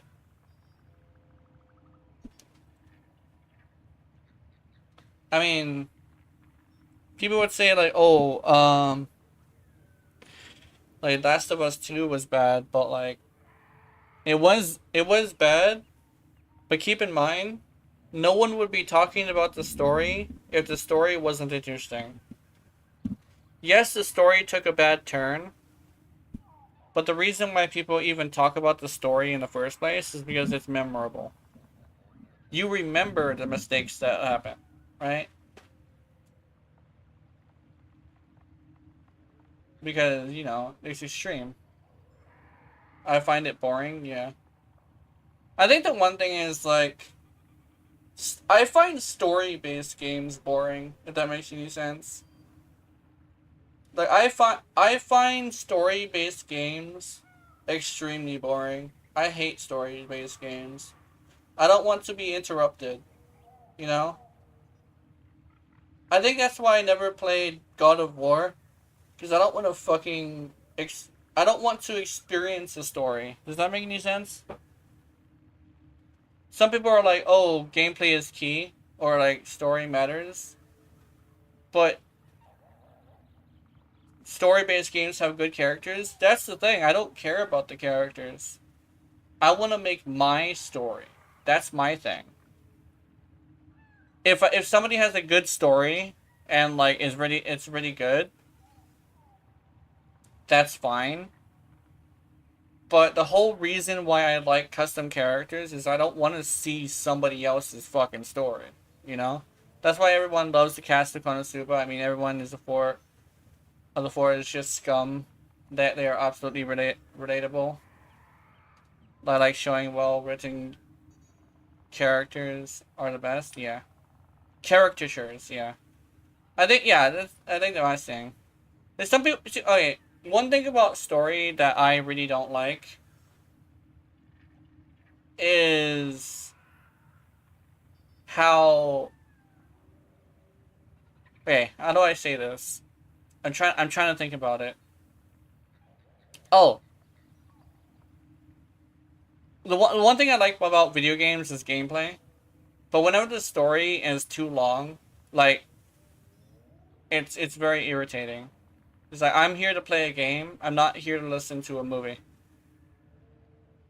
And it's like, people would say, oh, what about Xenoblade Chronicles. That's like the one of the okay. This is probably gonna sound really controversial as like the audience I cultivate had like stuff like that. But I think it's just got too much fucking story for me to play. With Xenoblade Chronicles X, there was barely any story and the gameplay was good, and I got to make my own character, and I liked that.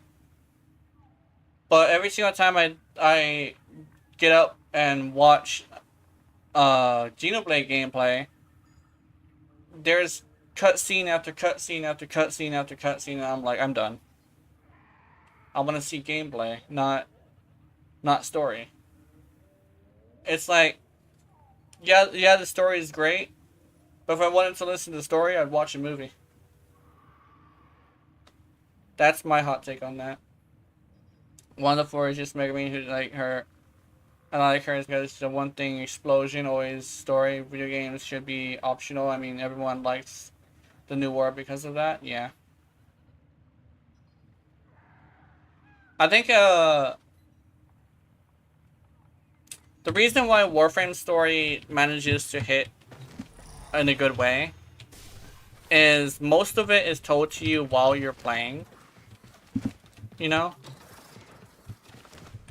And when it comes down to it, like the story is really deep, but it's optional.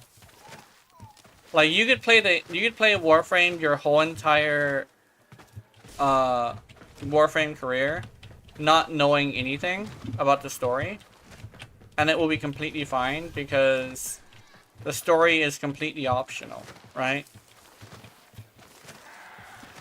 And when it comes to like the new war and stuff, the cutscenes were less than 5 minutes each. No, is it 5 minutes? Less than 2 minutes? It was a very short cutscene. Cutscenes were very short. Going back into the game was extremely easy, you know, and fast. Whenever a game has a cutscene that's like more than 2 minutes long, I'm already done. You know? Like, I will get into a story, but that's mostly when I'm not playing, if that makes any sense. Story time is story time. Game time is game time. It's like, imagine if the football actually, I can use sports as an example. Imagine if you were playing, you're watching a sports thing, and they interrupted every single, like, after every single, play, there was some sort of interruption with somebody telling you, like, a 5-minute story, right? And it's like, oh, what about the football having commercials in the halftime show? That happens for like 30 minutes at the very middle, where they're all doing something to like, they're all doing something like unique, right? And you see the commercials, and then you're just like, oh, okay. But keep in mind, most of the time, people are using the bathroom during that time, which is why bathrooms are always full, you know? I don't know, it's just like, it's an interesting way to look at games, where it's like, too much story can be very, very detrimental. For some people. I know some people really like story, and I won't knock you for that. But for me, it's just like, I don't like story. I like making my own.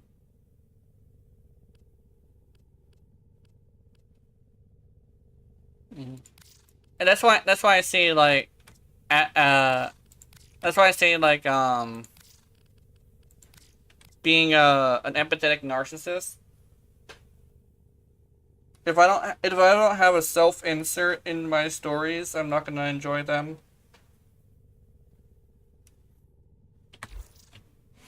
Oh, what's this? What happened? Oh shit. Hold on.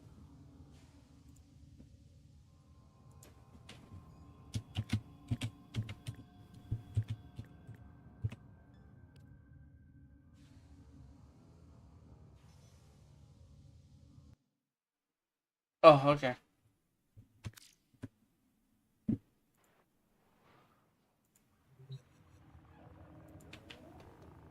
Ugh.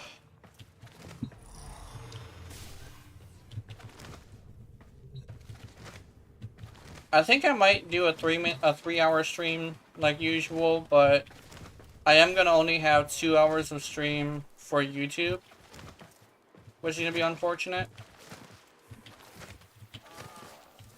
Minecraft story mode is like sold like 5 copies, in Minecraft, which has no story, is the best story game out there. Yeah. What it is people who play video games have a tendency of wanting to make their own story. I mean, it's like they want to be involved in the story, but some people also like to have the game tell them a story. It's like I guess it depends on the kind of person you are. But I know when it comes to people being able to make their own story, they tend to be a lot more popular with like the average gamer. But whenever you take the self-insert out of the gaming, you alienate some players. Not all of them, but some of them. Because a lot of the time, being able to insert your own narrative is important to like playing a game. I guess like First Descendant with Undertale is like because you can decide the story and you just yeah. Oh, you know what it is? You know what it is? I can put it to better words. Video gamers love freedom. The freedom to do what they want and for it to be effective. And part of that is being able to make their own narrative. But it's not the entire thing, right? With First Descendant, it's mostly like being able to do everything and everything is effective, right? Like a Volby is just as effective as like a Lepic or something like that. With Warframe, even though your character isn't like completely is actually their own person. The whole thing is every single little thing in the entire game is viable. It's not necessarily the fact that story is bad. It's the fact that there's not enough freedom in some games. Because I truly believe that freedom in games is probably the most important factor. If you have a game that has 1 million weapons, you better have that game have 1 million effective weapons. You know? If you have 50 characters, all 50 characters must be viable. You know? Because when it comes down to it, it's not necessarily the story taking over thing. It's the taking away of the freedom of the player.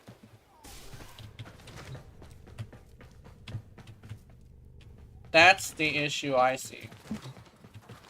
It's like, if it's too linear and hand-holdy, and I lead you a certain direction, or if there's only a few options for gameplay type, you're not gonna be very successful. No matter how good your story is, if you have no freedom,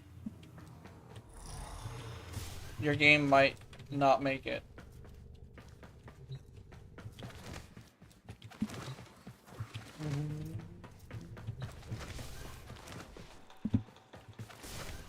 Okay, let me see. My mouth is dry again. Okay, it's my lips specifically that are dry, so I'm assuming I just need to lick them. Hold on. I need to make it to the 3-hour mark. I'm considering playing a mission to do that.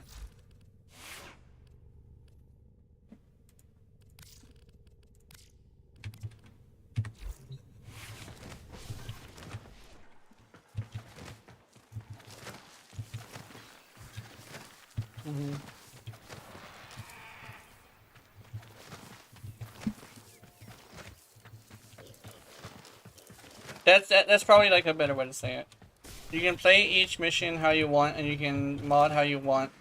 You can do whatever you want. Even your first mission you played gave you options. You get whatever. Yeah, exactly. Warframe thrives because it gives you the option to do whatever the fuck you want, right? Like, actually, a good example is probably the weapons. But I'll probably go in and like show you some weapons to show you. So the dual toxicist is really powerful, right? Yeah, this is really powerful. But you have the option to go with crit, status, hybrid, or just straight up damage, and it'll still be viable. Then you have the epitaph, which can be a good way to get status, but you can also be all like, oh, I want to do damage.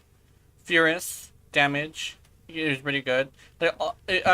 All of these weapons are viable except for the Stug.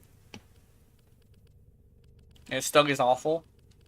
Like, all of these weapons have a viability to them. Including some of the old stuff. Like Akboto Prime is a good example. Level 9999, you're ready, is the proof that you can do whatever it works. Yeah. Legitimately, one of Warframe's biggest things that they don't really talk about in games is the freedom. The freedom to do whatever the hell you want. That is extremely important. It's something that not a lot of people talk about. And I wish people talked about more. Because there are some games that have really good gameplay. And some games that have really good story. The problem is, when you go and you play it, there's like one viable strategy, right? There's one thing that works. And there's some games that have everything except for freedom, and that's bad. Because doesn't matter how good your gameplay is, there's a certain niche that, there's a certain gameplay style that everybody has. And if your gameplay does not fit that style, the person is not going to want to play your game. If you do not have the gameplay options to have multiple styles, you're not going to have multiple kinds of players. Like, oh, Hollow Knight is a good example of this. Hollow Knight is really popular because it's really good gameplay and really good story. But I'm never going to play it because I don't like the way you can play. There's 5 ways you can play, I think, that are really good. But I don't like any of them. So I'm never going to play Hollow Knight. You know? And say, like, what's a good example? I guess, like, another good example would probably be, like, Xenoblade. My thing with Xenoblade is Xenoblade Chronicles X allowed me to play however I wanted. And it was all viable. And it also had my style of gaming, right? But if you look at, like, the new ones, not the ones, the old ones and the new ones, there's kind of sort of not as much freedom as I would like, you know? From what I can tell, all the characters have a certain weapon they use. Like, with the main character having, like, a certain weapon as well.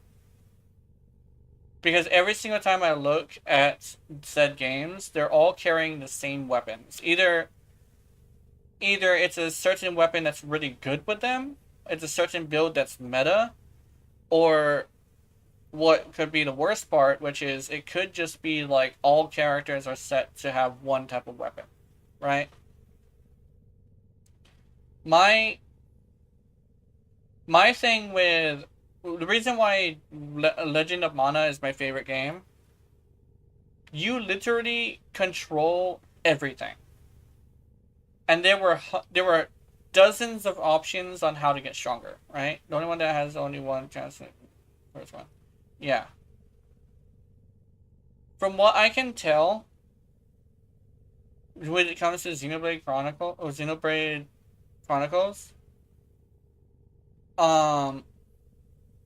every single time I look at the game, everybody has one weapon.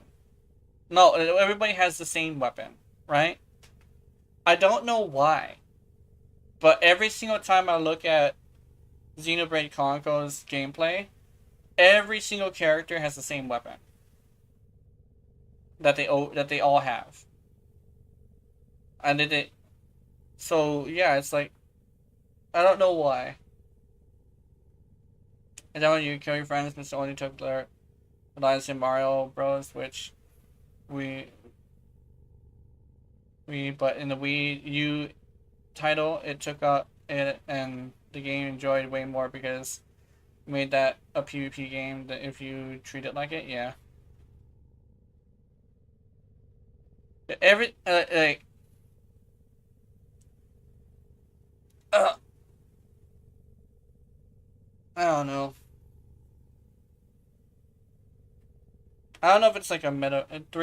Three has many ways you can customize. 2 has a slight restriction, but it's kind of hard to explain without playing the functional review. Yeah. Yeah. Mm-hmm. I really don't like linear games as well. Like, how do I say this? I think the reason why I play Skyrim was because I could just go in a direction and go start walking, and there would be like things to do. But like in a lot of JRPGs specifically, and RPGs in general, there's a lot of like restrictions on what you're able to do. And I don't like that. I think another thing as well, when it comes to JRPGs specifically, I do not like the fact that I cannot make my own character. Because I don't care about the main character. Because the main character isn't anything like me. It's okay. Role-playing games that have you play a role of somebody else, I don't like. It's role-playing games that don't have the freedom to play whatever role you want, if that makes any sense. Because if I am stuck playing as like, okay, imagine playing Sword Art Online game, a Sword Art Online game, and being stuck playing fucking Kiriko. Yes, he's an everyman, and yes, he's super overpowered and quote-unquote cool, but he's not a character I want to play because he's not a character I made. You know? So I have no attachment to him. But when I played, what was it called? The bullet one? What was the bullet one? Any character and many have a wide variety of minus the first, yeah. That's it. Okay. Here's the thing about that. You can switch between characters, but I am not interested in playing any of those characters. Does that make any sense? Basically, it's like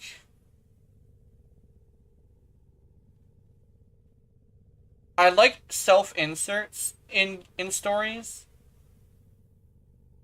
because my goals in a story are going to be completely different than the main characters of most JRPGs. Like, yes, you can change your character, but that's still not making a character. Does that make any sense? It's not me making my narrative, it's me following somebody else's narrative. I really like it when I'm able to follow my narrative, not somebody else's narrative. It's kind of like... It's kind of like being told what to do. That's like the best way to say it. There's still a lot of pizza if you want. Okay. Oh, you still have pizza in there too? Oh, I forgot to eat it. It's kind of, yeah, it's kind of like that. It's like, I don't like being told what to do. I like being led into doing something, but I don't like being told what to do, right? And when you're playing a character that isn't something you made, it's just, it doesn't feel right, you know? For me. That's just like my personal opinion on that. That's why I played Xenoblade Chronicles X, is because I was able to build my own narrative. I was my own person in the video game. That's why I'm saying, like, freedom is extremely important to me specifically. If I don't have freedom, I'm not playing a game. You know? Freedom is way more important to me than you would think. Because when it comes down to it, in my real life, I have no freedom. And so what is important to somebody who has no freedom? It's the ability to have freedom, you know? It's called escapism for a reason. You know? The more freedom a game has, the more I'll try it, but... yeah. I think it's the same way with what's a good example? Like, what's a good example? Oh. There's a bunch of games that I could use as an example, but I'm trying to think of one that's like a good example. A really good example. Besides a narratively driven game.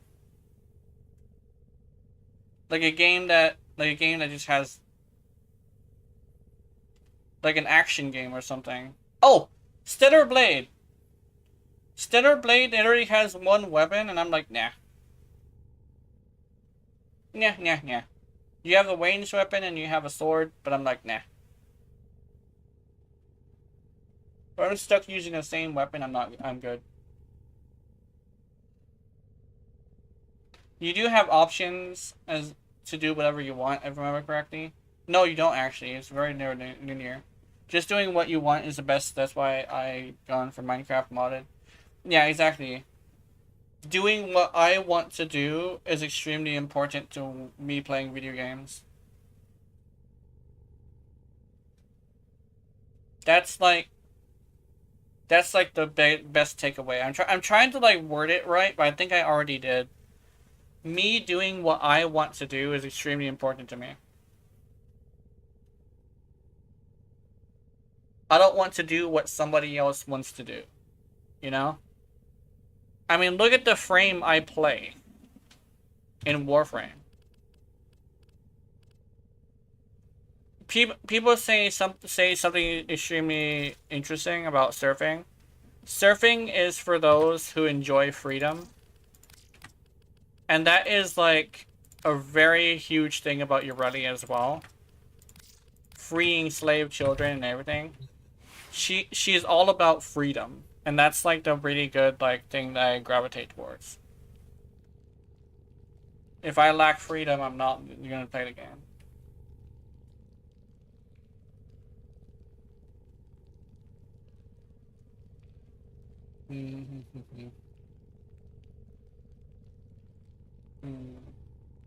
I think when I tried Megaton Musashi, which is another customizable robot game, I actually ran into a situation where I didn't have enough freedom fast enough to like choose characters that I wanted to play, so I eventually dropped it. Alright. Oops, sorry. Wrong thing. Alright, so I'm gonna end it here. I'm tired. Just as I got reached the third hour. I don't really have anything else to do besides what I already done. And I started this in a bad mood anyway, so I'm gonna have to like get to a point where I'm not in a bad mood anymore. So I would probably do that tomorrow. Get into a good mood tomorrow. And try this again later. So I don't know if I'm gonna make a video though. So have wonderful, wonderful nightmares. I'll see you in them. And remember, if you're watching my content, I know you're into it. Honey, honey. Good night.